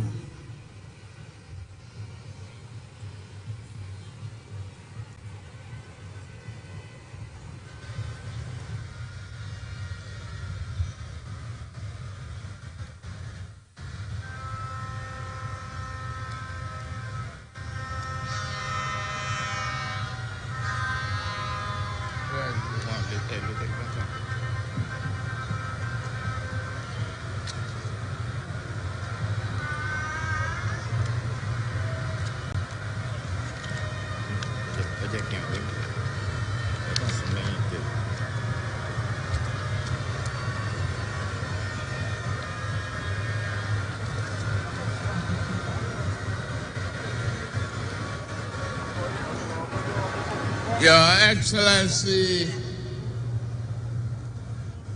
President of the Republic of Ghana, Head of State and Government here present, Right Honorable Speaker and members of Parliament of Ghana, members of the diplomatic corps, eminent personalities here present, distinguished ladies and gentlemen. It is always good when a friend and brother can visit the home of a close neighbor to celebrate his success and progress with him. Today, we celebrate African democracy as Ghana and our beloved people mark the transition from one democratic government to another. This moment does not merely symbolize another milestone in the evolution of Ghanaians' democratic society. It further demonstrates that in West Africa, we are capable of democratic and productive endeavors. It is time that our continent critics stop forgetting the strides that Ghana, Nigeria, and others have made. We need not prove ourselves to them. We have nothing to prove to anyone except ourselves. We will lift our nations out of poverty and build strong and resilient economies for our people. Today, I am here not only as the President of the Federal Republic of Nigeria, but also as an African in resolute support of Ghana and our people. This moment is a source of pride and honor for Ghanaians the entire continent and its diaspora. The sun is out and the sky may be blue, but I see today a black star rising high in African sky. This black star shines over this nation, and its rays spread across this continent with a sense of shared history, hope, compassion, unity, devotion to our common welfare. While others may seek to demean Africa and keep brothers pitted against brothers, that shining star reminds us of who we are. Better yet, it reminds us of who we can be. That star reminds us always to strive and walk together, bond together, even when we disagree. We must choose the path of peaceful dialogue. Never can we do harm to our brothers, nor can we permit any outsider to disrupt our bonds of brotherhood. The spirit of Ghana, the first Republic President, Osagyefo Dr. Kwame Nkrumah, is here present today, lifting that star higher and higher. Just as Ghana draws inspiration and a well of strength from Kwame Nkrumah and many of his past leaders, Nigeria similarly draws inspiration from its founding fathers, who not only fought for our independence, but also cherished the close relationship between our two nations. May we always walk in the way and in the spirit of these enlightened leaders. Ghana is in harmony with that spirit, and President John Mahama inauguration today reflect that. Your new president is a man of patriotic vision and substance. He loves his nation and his people to the core. He believes that your nation has a mission and intend for you all to fulfill it. No one can ask more of a leader than that. President John Mahama and I share a deep friendship. My dear brother, I am here to walk with you. You know you can count on Nigeria's support at any given time. You call on me. We are your brothers and sisters. We shall always be there for you. May your administration be a profound success and progress for you, Ghanaians, and entire region.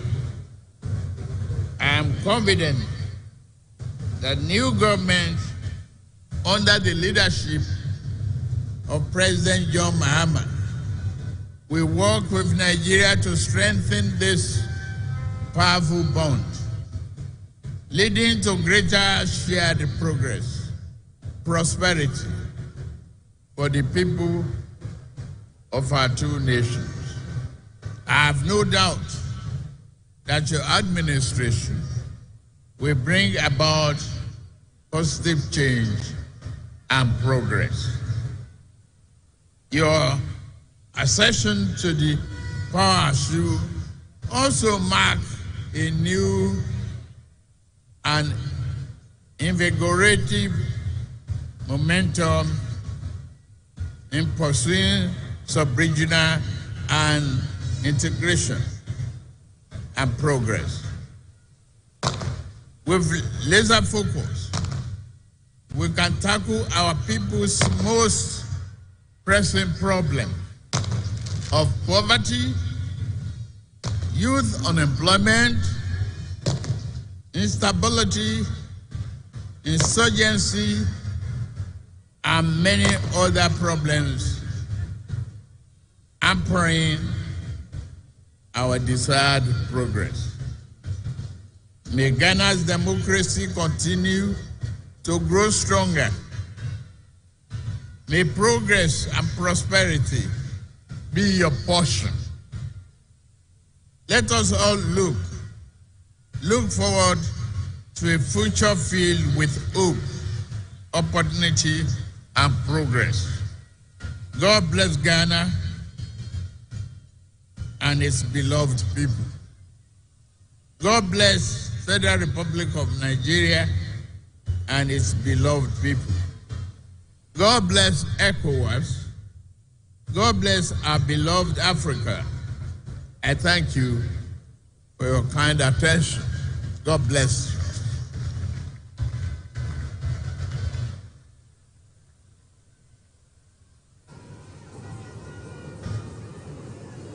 Honorable members,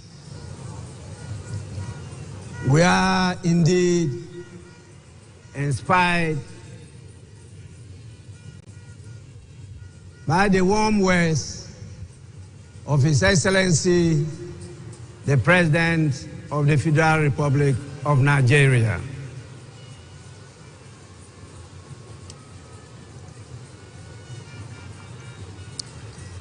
I now have the honor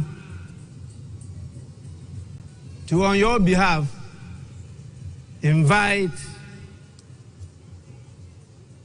the visiting heads of state and former presidents to congratulate the President of the Republic of Ghana.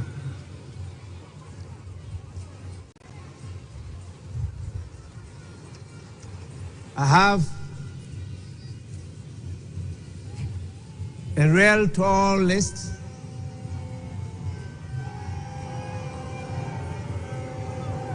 It is my hope and prayer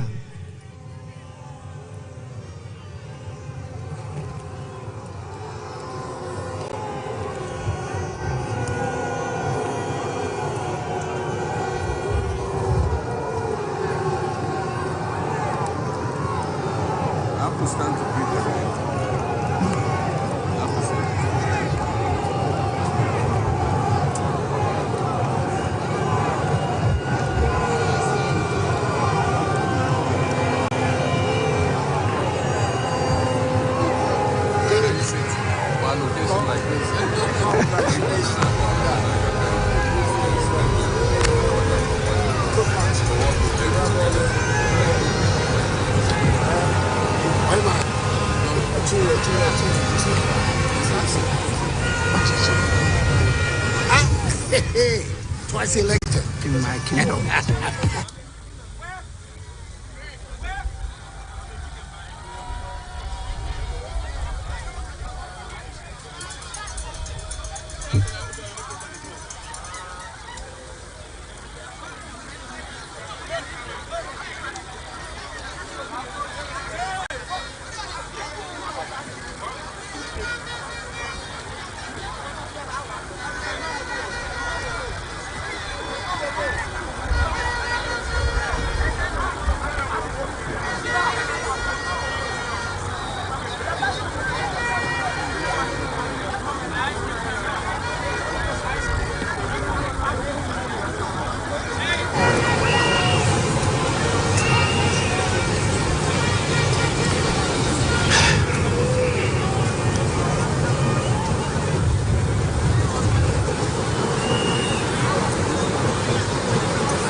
It's a long list. What would you do?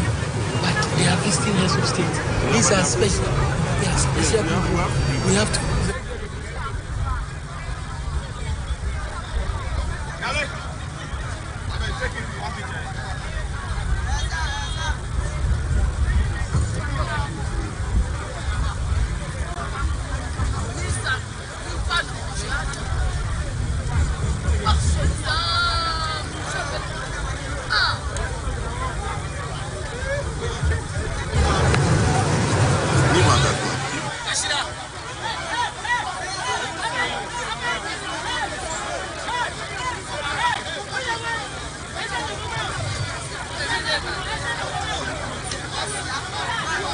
As highlighted by the President and our special guest of honor, His Excellency Ahmed Bola Tinubu of the Federal Republic of Nigeria.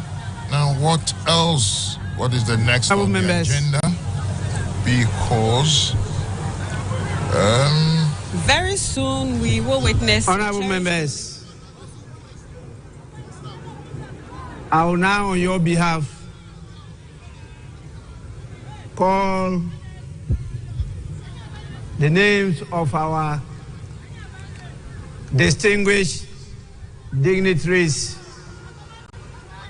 the heads of states and presidents from various countries, to come to congratulate His Excellency, the President of Ghana. And I will start with our special guest, the President, the Commander-in-Chief, and the Head of State of the Federal Republic of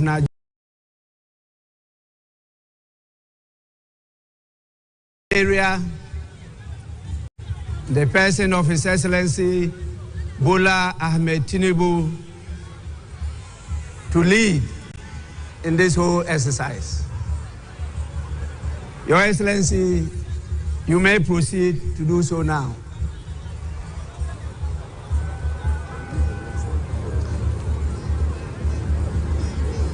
Immediately after him will be His Excellency, the President of the Republic of Rwanda, His Excellency Paul Kagame.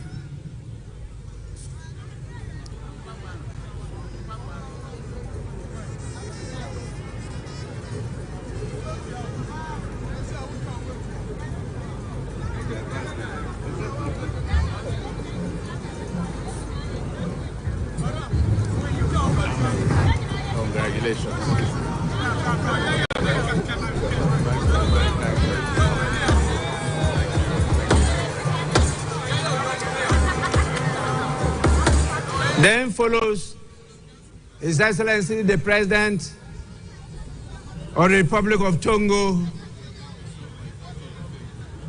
His Excellency Faure Gnassingbé. After him comes His Excellency, the President of Benin, the Republic of Benin, in the person of Patrice Talon.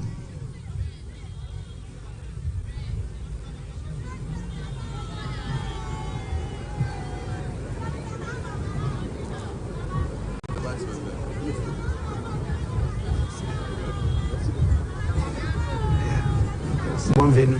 Merci beaucoup.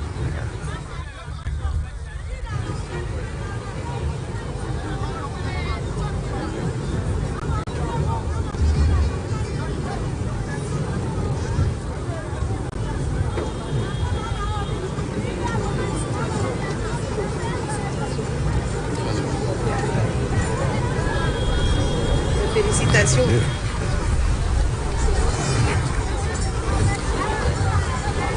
Then follows the President of Gambia, His Excellency Adama Barrow. After him, we have His Excellency Brigadier Julius Maada Bio, the President of the Federal Republic of Sierra Leone.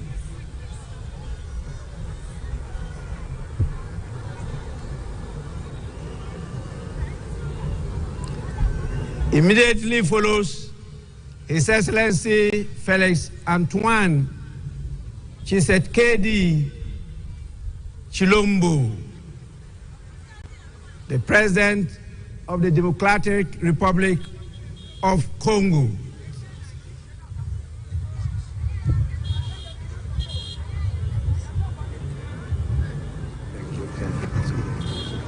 Your Excellency, my brother. Thank you very much. Thanks for coming.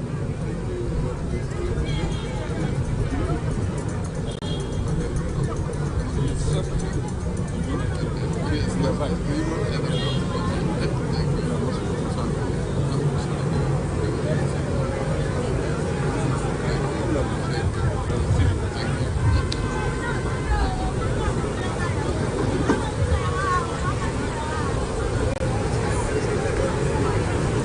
After His Excellency, Thank you.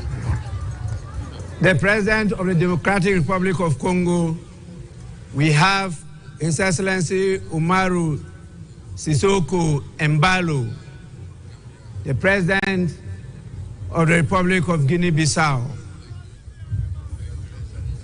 After him follows the President of the Republic of Cabo Verde,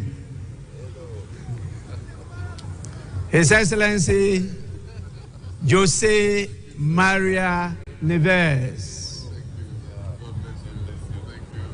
Hello, madam. Thank you very much.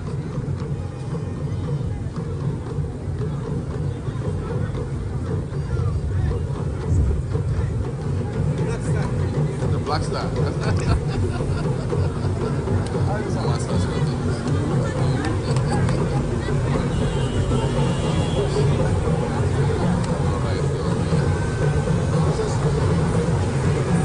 After the President of Cabo Verde, we have His Excellency William Samoei Ruto,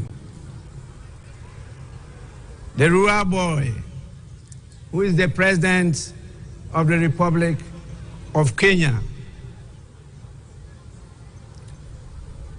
I went to his farm, Beautiful farm. Rural boy.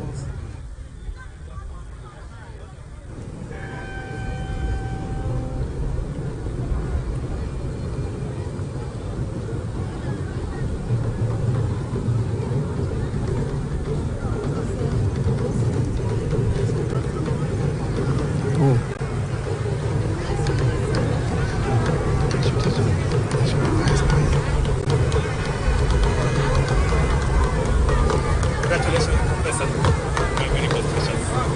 Congratulations again. Mr. Speaker. The rural boy. Thank you very much. You're welcome.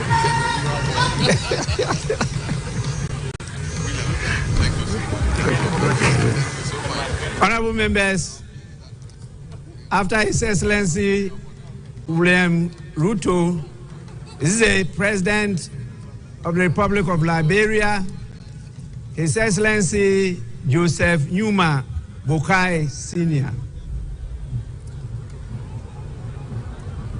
We also have His Excellency the President, Dr. Nangolo Mbumba.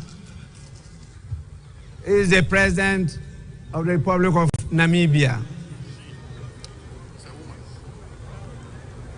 Sorry. That is a she, not a he. Doctor, you may forgive me.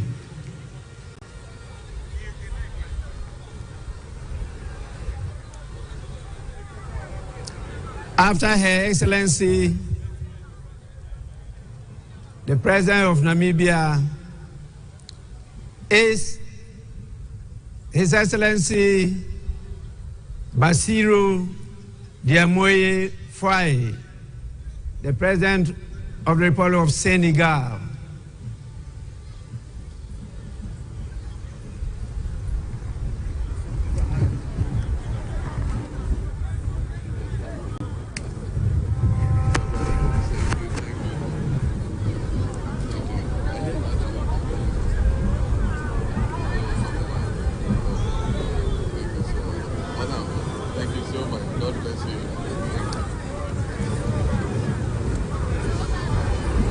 We then have the President of the Republic of Chad, in the person of His Excellency Mahamat Idris Deby Itno.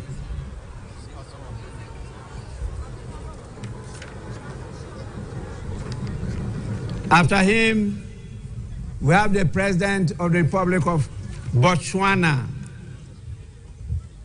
His Excellency Duma Gideon Boku.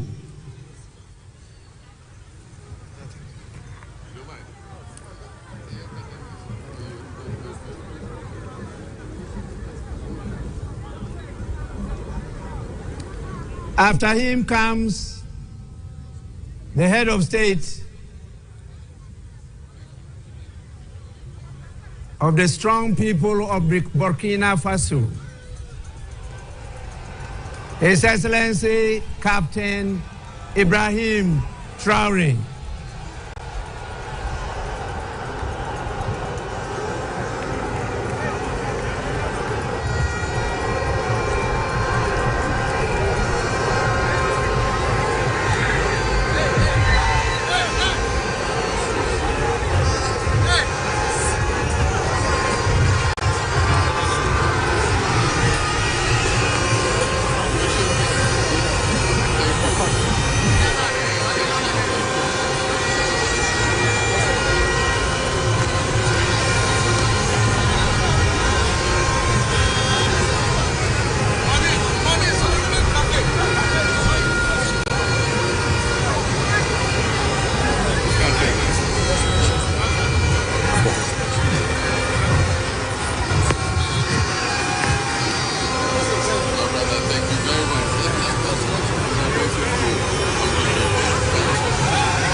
Members, the full meaning of Burkina Faso means strong men and women of integrity.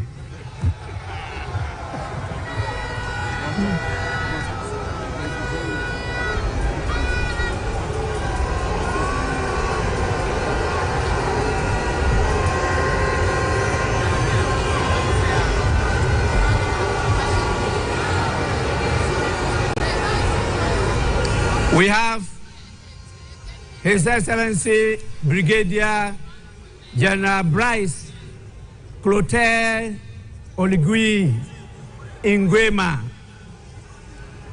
the President of the Republic of Gabon.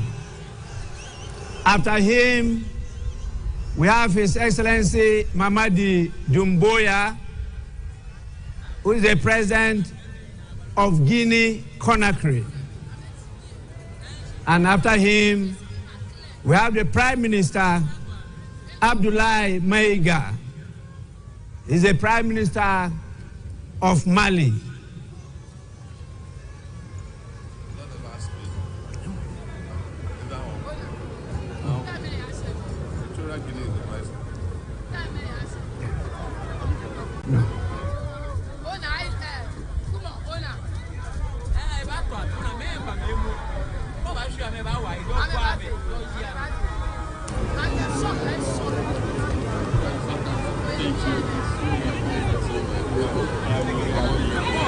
We also have the Prime Minister of Niger in the person of Mr. Lamine Zain Ali Mahman, and the Prime Minister of Haiti, His Excellency Fritz Alphonse Jean.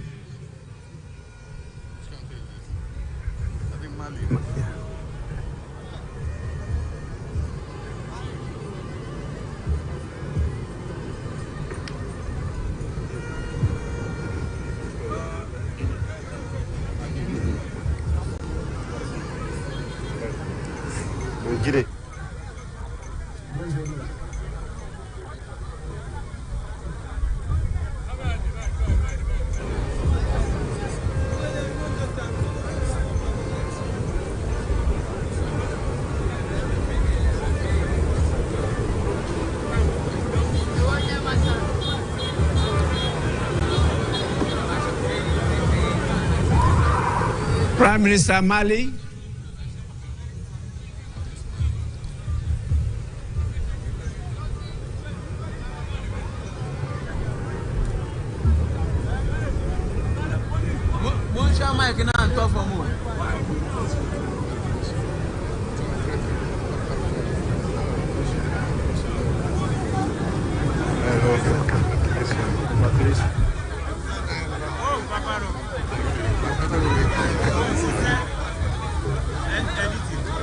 Niger, Prime Minister of Niger.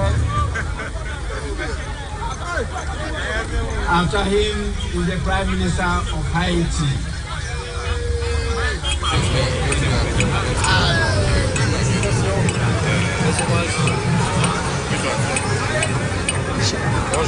Bonjour, ça va?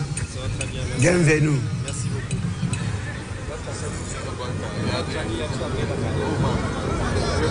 After that, we have the Vice President of Equatorial Guinea, the person of His Excellency Teodoro Obiang Nguema Mbasogo.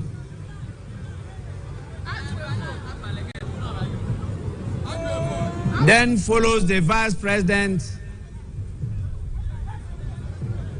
of Uganda,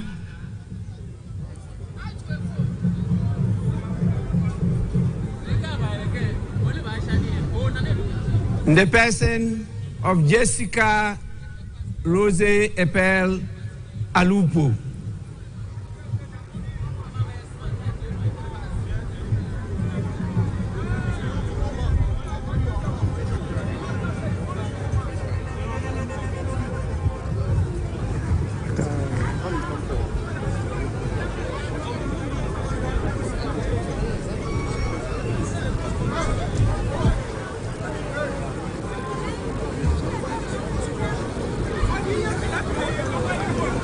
We have the Vice President of the Republic of Tanzania, His Excellency Dr. Philip Isdor Mpango. Yes. That is rather the Vice President of Tanzania.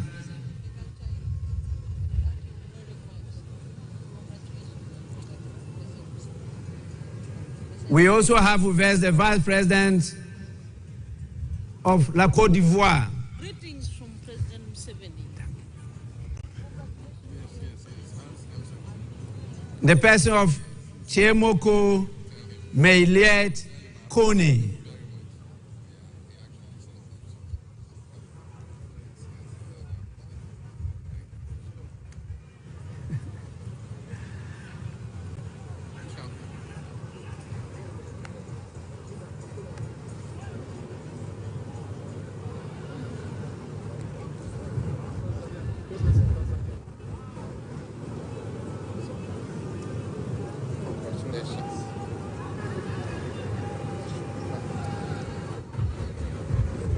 Tanzanite.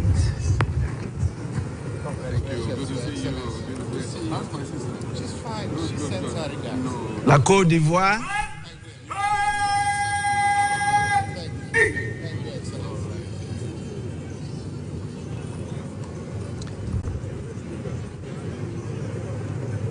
After His Excellency the Vice President of La Côte d'Ivoire, we have the Vice President of Mauritania, His Excellency Mohamed Adihali Khatra.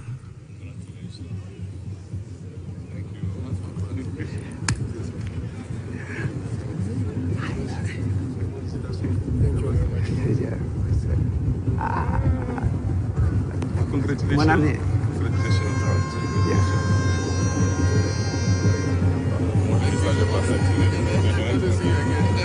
My father and I. Give me my card. Congratulations.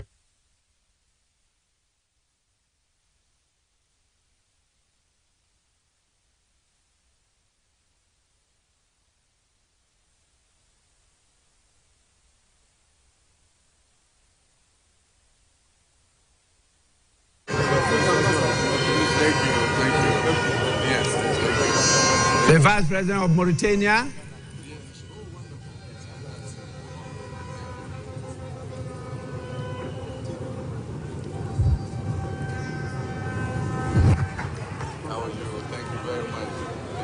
we now have the Speaker of Parliament of the Kingdom of Morocco, His Excellency Rashid Talbi Alami. After him is the former President of the Federal Republic of Nigeria, His Excellency Olusegun Obasanjo.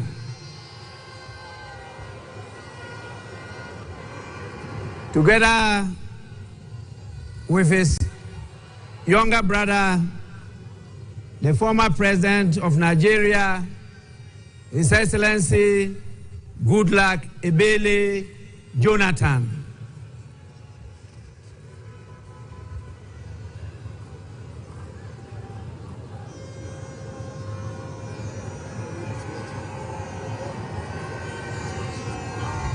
Speaker. Morocco. I'm Speaker of Morocco. Yes. I hope to see you. Yes. Thank you so much for the invitation. Yes, thank you. Thank you. Thank you. Thank you. Thank you. Thank you. Thank you. Yes, we might do it. Fantastic. Wonderful. All right. Thank you. Thank you.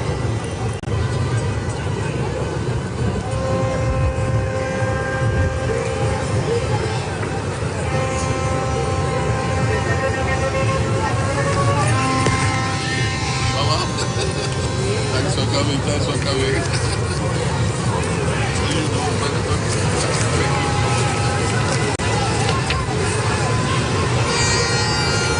After His Excellency Goodluck Ebele Jonathan,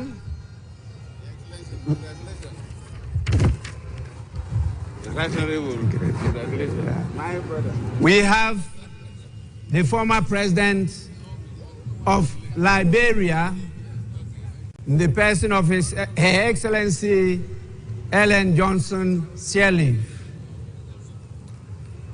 After her, we have the former President of the Federal Republic of South Africa, in the person of His Excellency Jacob Zuma.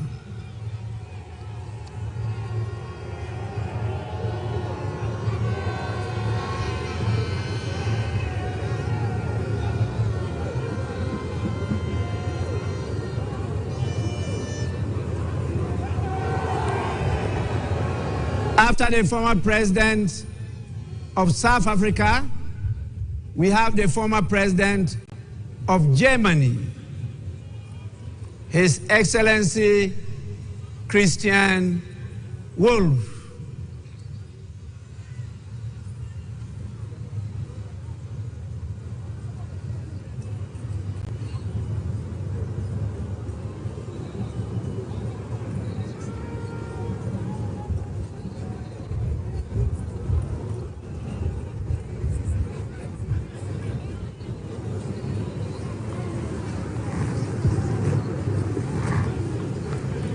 After Germany, follows the Foreign Minister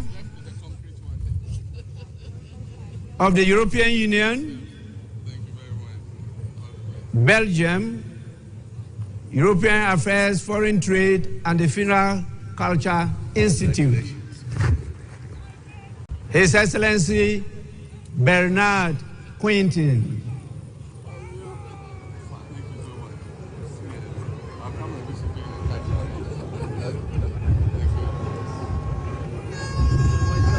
Chairman. Thank you very much. Thanks for coming. Yes. Mr. Chairman. Yes. Good to see you, Speaker. Thank you very much. Thank you very much. After the Foreign Minister of EU, we have the Senior Minister, His Excellency Jean-Jacques Broya, of Congo, Brazzaville.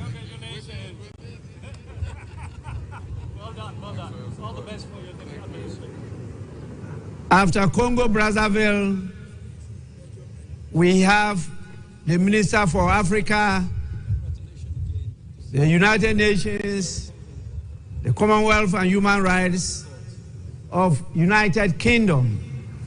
Speaker? Yes. In the person of Lord Collins of Highbury. That's right. No, thank you so much. We have to start working. After him comes the Minister for Defense of Zimbabwe, Honorable Opa Michinguri Kashiri.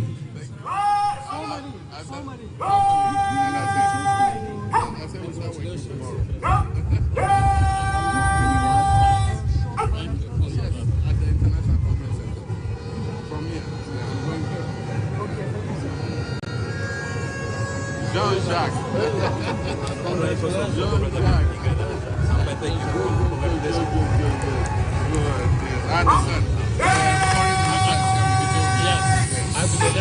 President Baumia.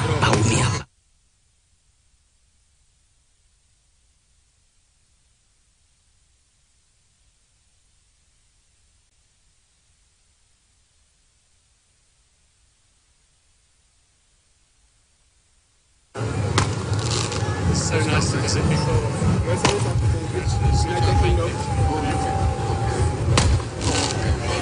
Look at you. Good to see you. Good to see you. Good to see you. Good to see you. Congratulations on your recent election. Thank you. Harriet has been a wonderful ambassador. We're all proud of her. I thought you stayed in Ghana.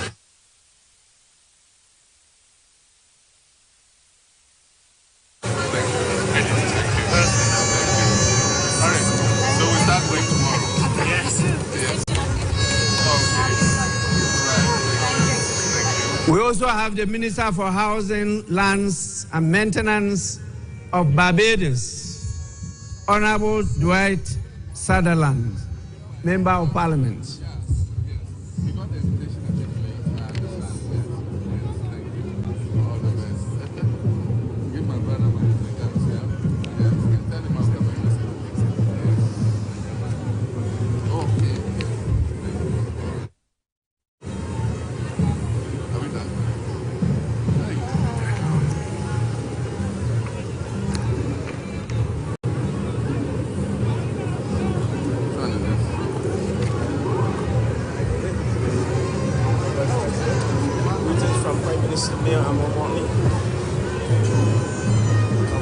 Barbados. Greetings from Prime Minister. Yes, sir.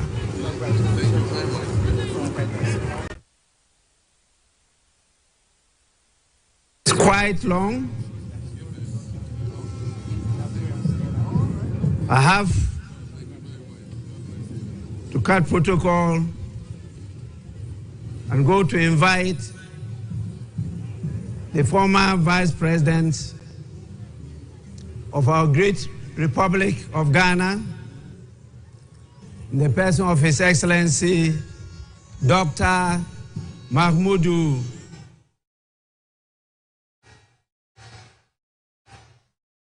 Baumia.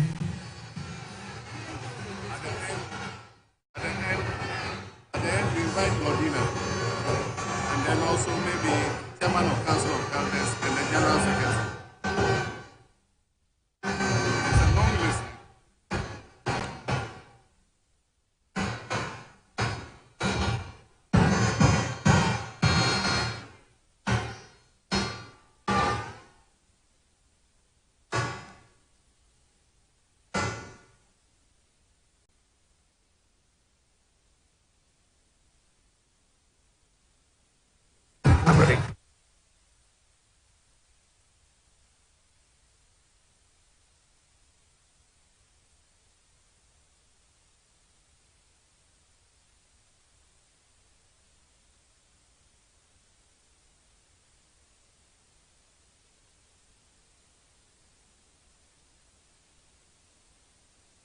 Honorable members, Once again, the list is very, very long.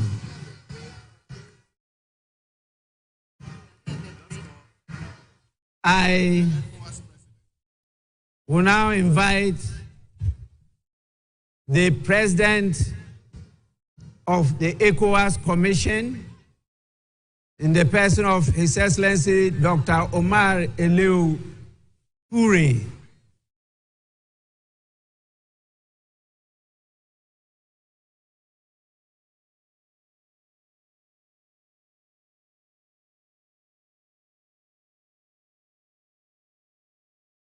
We have so many special envoys and ministers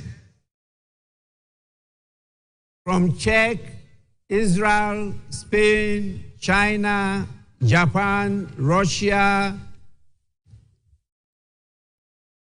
We have the mayor of Los Angeles, United States. And please, you are all invited to follow in this order, the order I just mentioned. Thank you. Czech, Israel, Spain, China, Japan, Russia, Mayor of Los Angeles, Deputy General Secretary of the United Nations, Ms. Amina Mohammed, Secretary General of the Commonwealth, Right Honorable Patricia Scotland, the African Union Commission Chairperson, Special Envoy, His Excellency Wamikele. And we have the Honorary Consul General for Nigeria and Ghana of Belize, Dr. Ifeanyiku Ifede.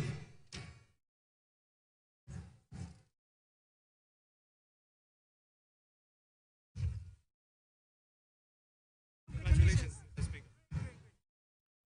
Speaker, starting the meeting.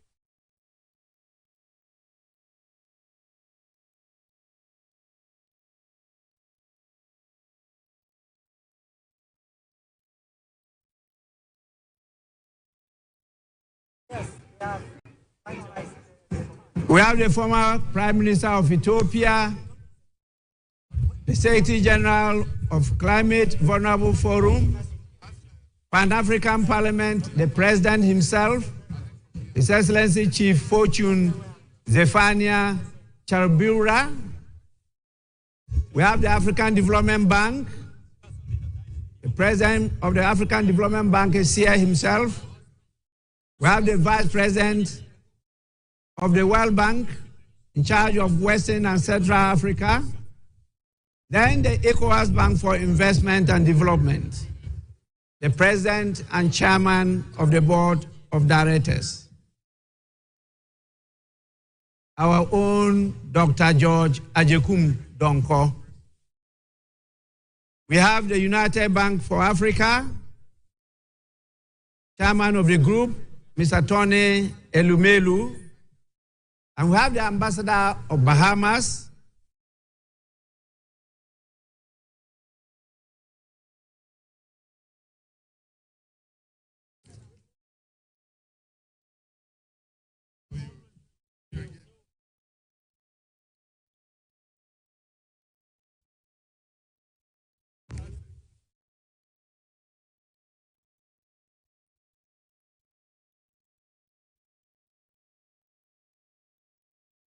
yes.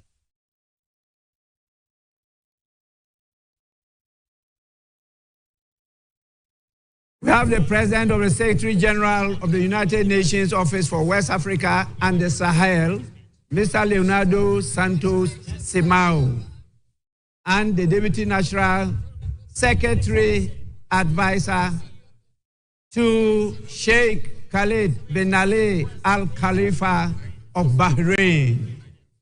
And then the Executive Director of Africa Development Bank Group,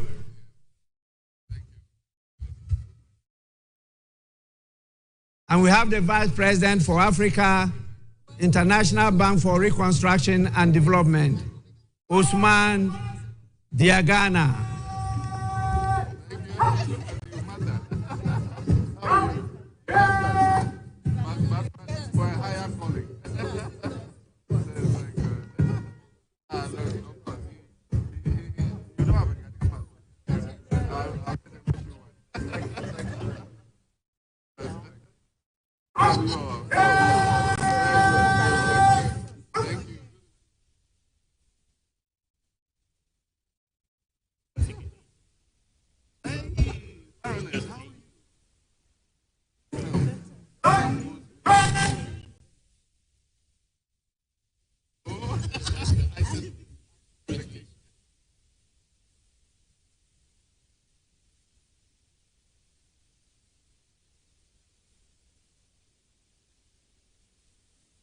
After all this, I will invite the former speakers of our parliament. They may come.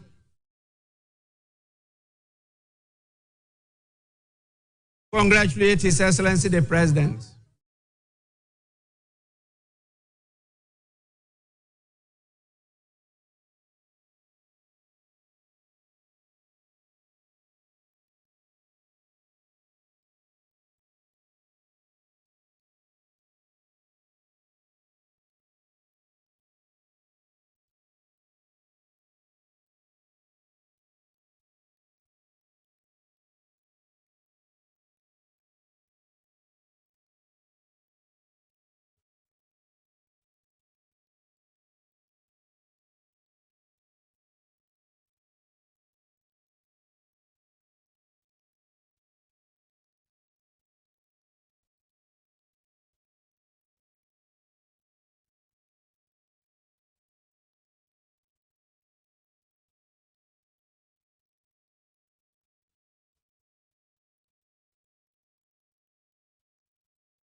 I am compelled by the situation, not only time constraints, but the exhaustion of all gathered here, to invite the chairman of the Council of Elders of the Great Evergreen National Democratic Congress, who could at his pleasure come with some of the executives of the party to congratulate His Excellency the President. And we will crown it all with the First Lady of the Republic of Ghana, Her Excellency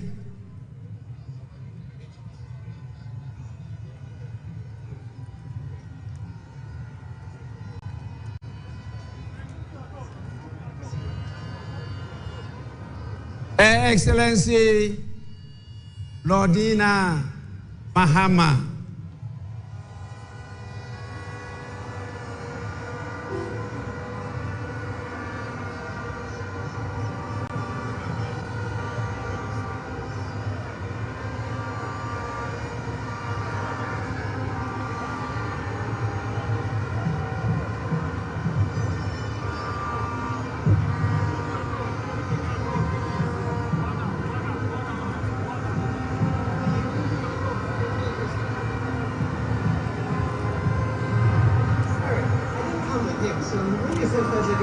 I forget that I'm no longer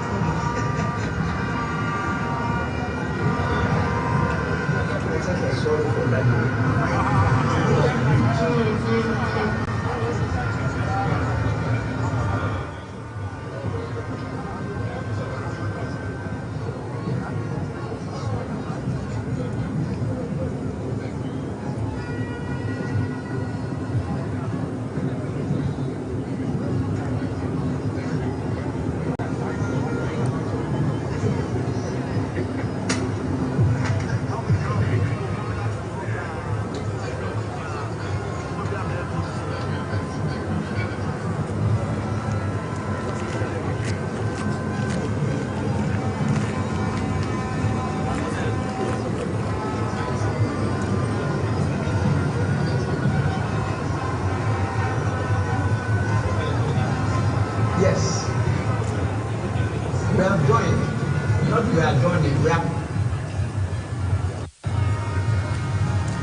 Don't forget yourself. Don't forget yourself.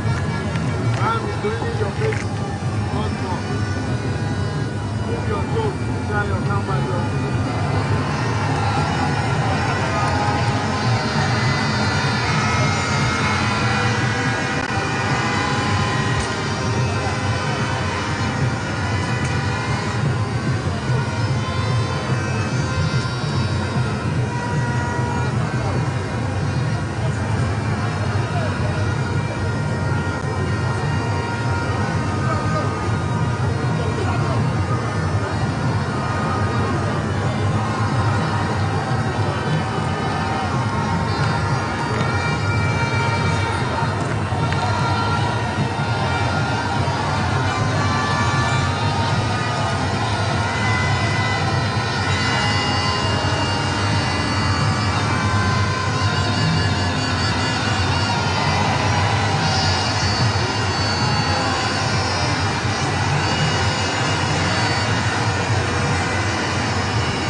Honorable members,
honorable members,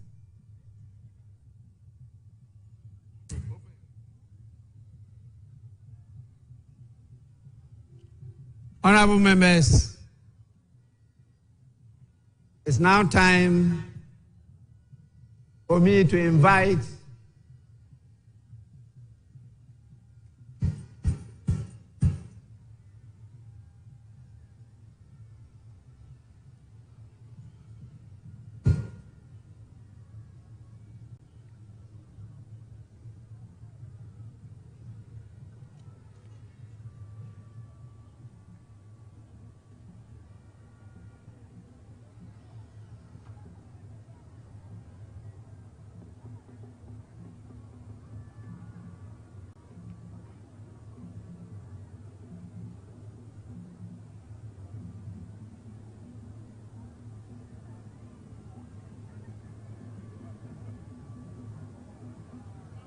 I will now invite the leaders of the House,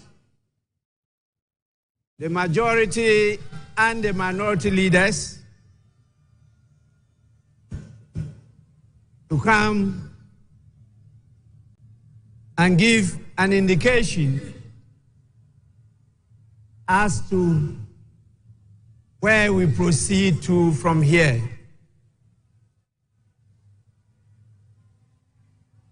Please,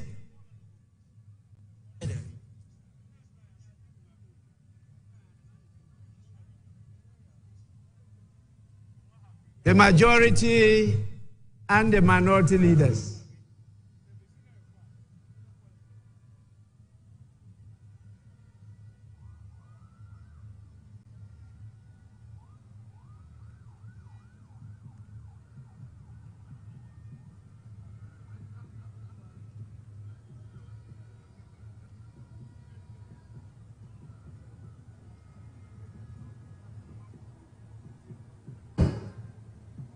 Right Honorable Speaker, we have exhausted the business on today's order paper.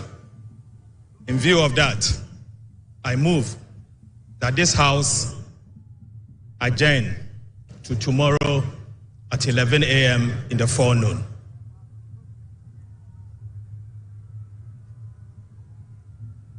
Mr. Speaker, it is the desire of the minority that this House be suspended so we continue to do business in fulfillment of the 24-hour economy. However, if the majority leader so pleases, I shall second his motion for adjournment. Thank you very much. Honorable members,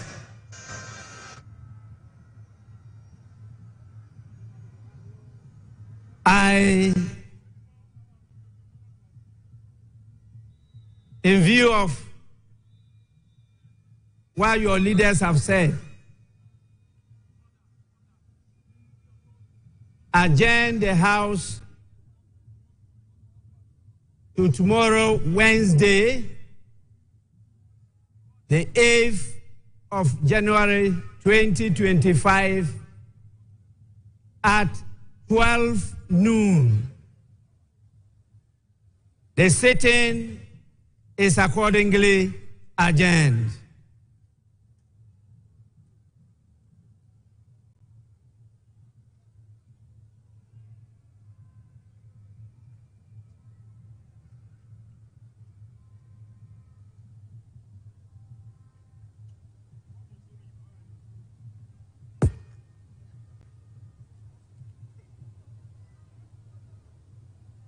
That's what it is.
We can't have a full guard of honor without the colors, and on this occasion we'll have the national colors, and that is the flag of Ghana. That is the colors. When we say colors, it's basically flag, and that will be on parade. So very shortly we shall see the full complements, and then we'll see how beautifully it will be executed. Yeah. And as mentioned, there shall be the playing of the national anthem, which will be followed with 21 gun salute. The 21 gun salute is the highest level of honor in ceremonial salutes, and this surpasses all other salutes with fewer rounds. So how would the 21 gun salute? So the 21 gun salute, is it from the sea, or because it has happened from the sea before with the Ghana Navy doing their thing? On this occasion, it will be fired not too far away from the sea, and that will also be done by the Ghana Navy. Right. And why the Ghana Navy? So it depends on the duty service that has been selected to perform. So as I mentioned, we have Ghana Air Force. The military can also do the same thing. Yes, we can have the Ghana Navy, the Ghana Army, and that's the 66th Artillery Regiment. They have done that in the past. Okay. So it can fall on any of the services to undertake that task. So right now we can see in our screen the procession by the Right Honorable Speaker. And behind him is the Vice President and the President. They are moving towards the area where we'll have the full guard of honor.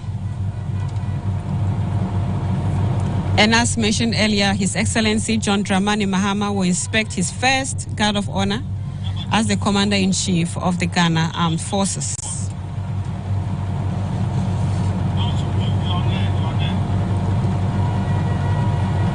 So we are now having the procession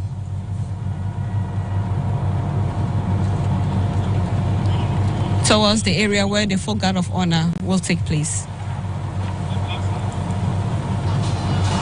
You have in your screen there the ceremonial ADCs also escorted. Ladies and gentlemen, officials of Parliament, the Vice President and the President of the Republic of Ghana are recessing from the chamber. The President, His Excellency John Dramani Mahama, will now inspect his first guard of honor as the Commander-in-Chief of the Ghana Armed Forces and the 9th Parliament President of the 4th Republic of Ghana.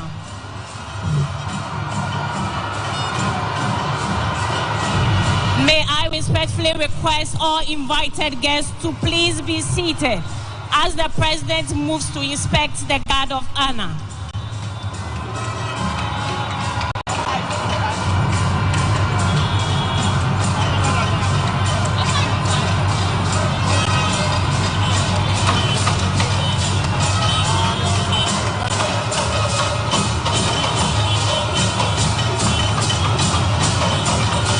President will be accompanied by the Vice President, the Speaker of Parliament, the Chief Justice, and his ceremonial aide-de-camp to the saluting days.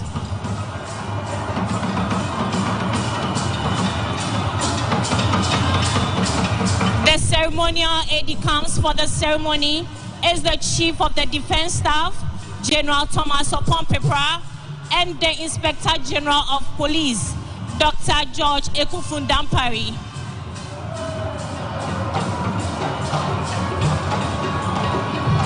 Honor is a military ceremony performed on special occasions to convey respect, dignity, and solemnity. A guard of honor is a formal gesture offered to dignitaries such as heads of state, government, distinguished guests. The guard of honor is under the command of Lieutenant Ghana Navy Kenneth Opoku. National celebration. The second in command is Sub-Lieutenant Harrison Na. The color ensign is Sub-Lieutenant Richard Abwaji Sapon. The conducting warrant officer is Chief Petty Officer Class 2 Kwa Richard. The color escorts are Petty Officer Class 2 Amure Koko Daniel and Petty Officer Class 2 Owusu Emmanuel. And Staff General Thomas Opon-Pepra. Shall we please be upstanding for the national anthem and the 21 gun salute, as mentioned earlier.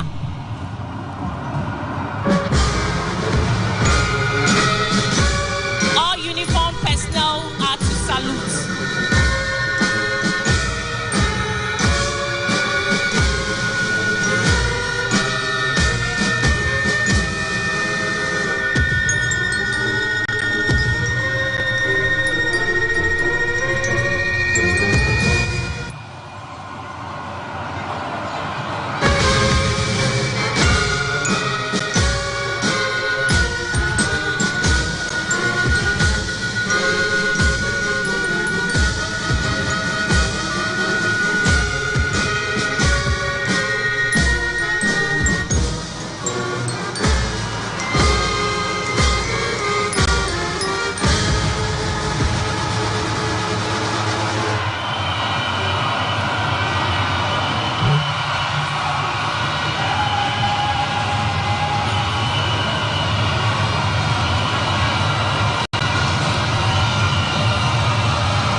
The parade commander is marching to ask permission for the inspection of the parade.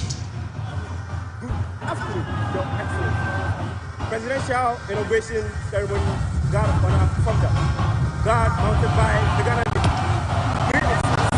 96 rank and file with the Ghana Navy Regimental Band in attendance, ready for inspection. Lieutenant Ghana Navy, Kenneth Opoku, report Your Excellency.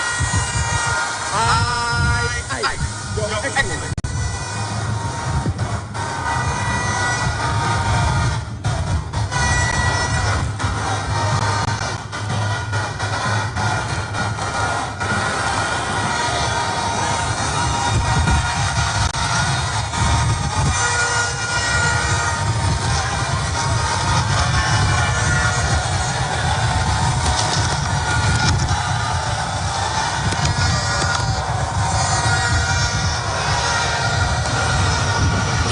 Your Excellencies, distinguished guests, ladies and gentlemen, this morning we have the Navy Regimental Band on parade.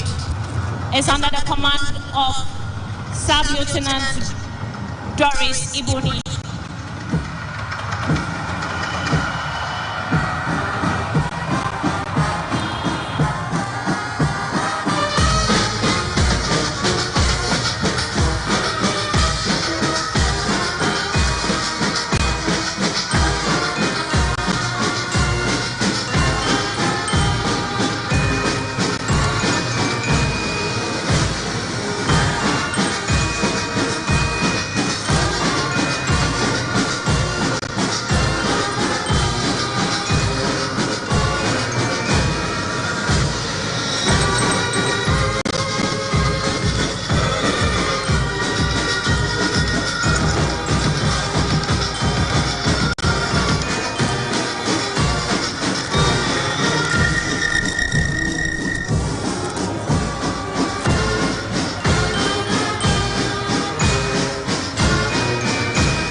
Objection over.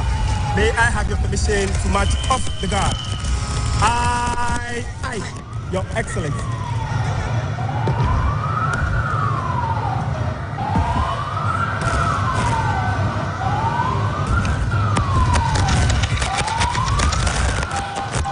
Distinguished invited guests, ladies and gentlemen, this marks the end of the inauguration of His Excellency John Dramani Mahama as the President of the Republic of Ghana and Commander-in-Chief of the Ghana Armed Forces, and the Vice President, Professor Jane Nana Opoku-Agyeman.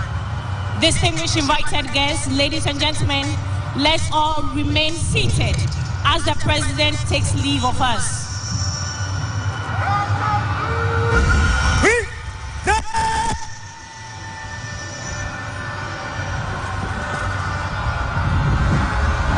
Shall we please be upstanding for the national anthem? All uniformed personnel are entreated to salute.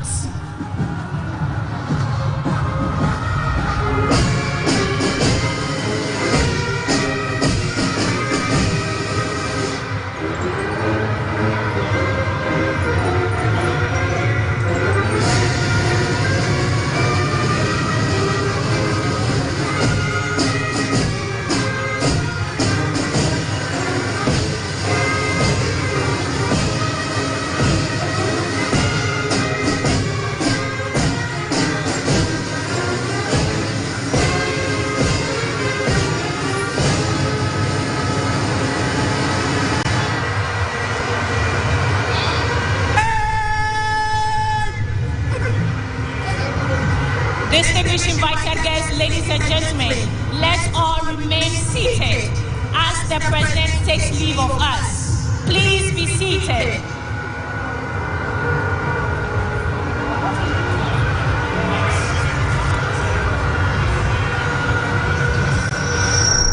After the President leaves, the Vice President will also depart.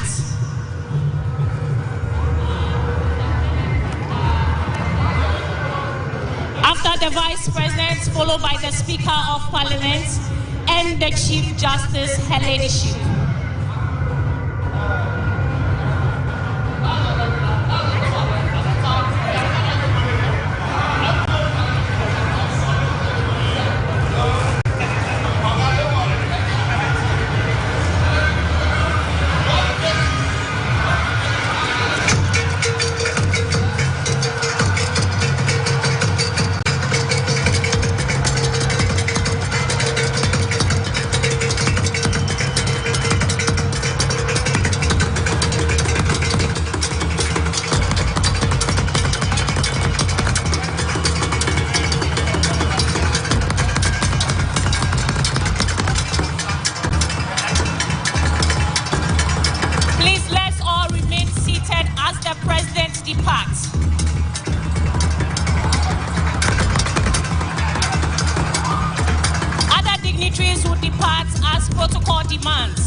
Please, let's clear the way for the President to leave.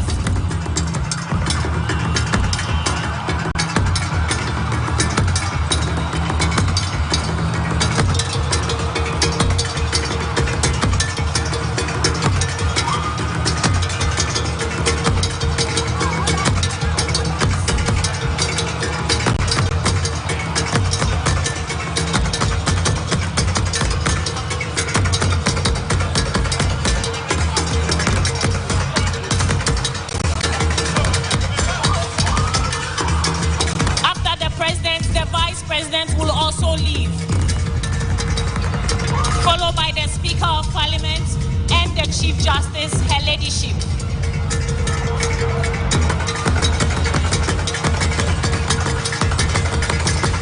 Your Excellencies, distinguished invited guests, our heads of state and dignitaries will depart in order as they came in.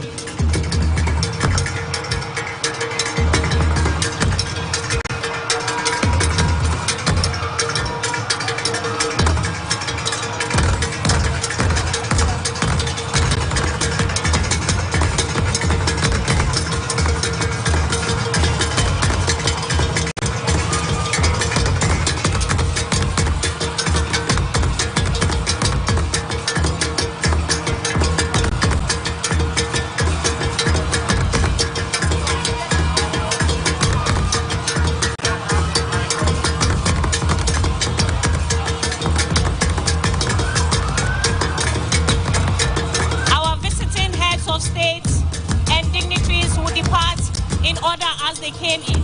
The first to depart will be the President of Nigeria, followed by Benin, Burkina Faso, Cape Verde, Côte d'Ivoire, Congo-Brazzaville, Democratic Republic of Congo, Equatorial Guinea, Egypt, the Gambia, Guinea, Guinea-Bissau, Kenya, Liberia, Mali, Mauritania, Niger, Namibia, Rwanda, Senegal, Sierra Leone, South Africa, Uganda, Tanzania, Togo, Botswana, Barbados, Morocco, and Gabon.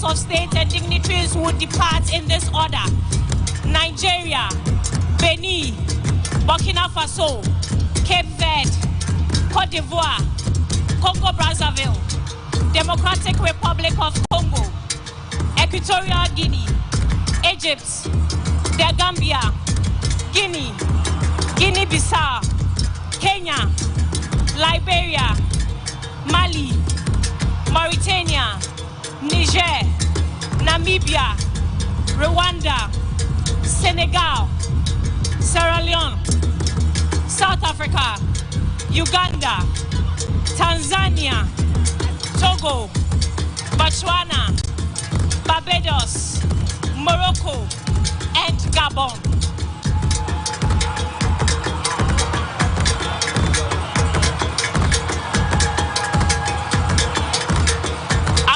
His Excellency John Ajekum Kufuor will also depart, followed by His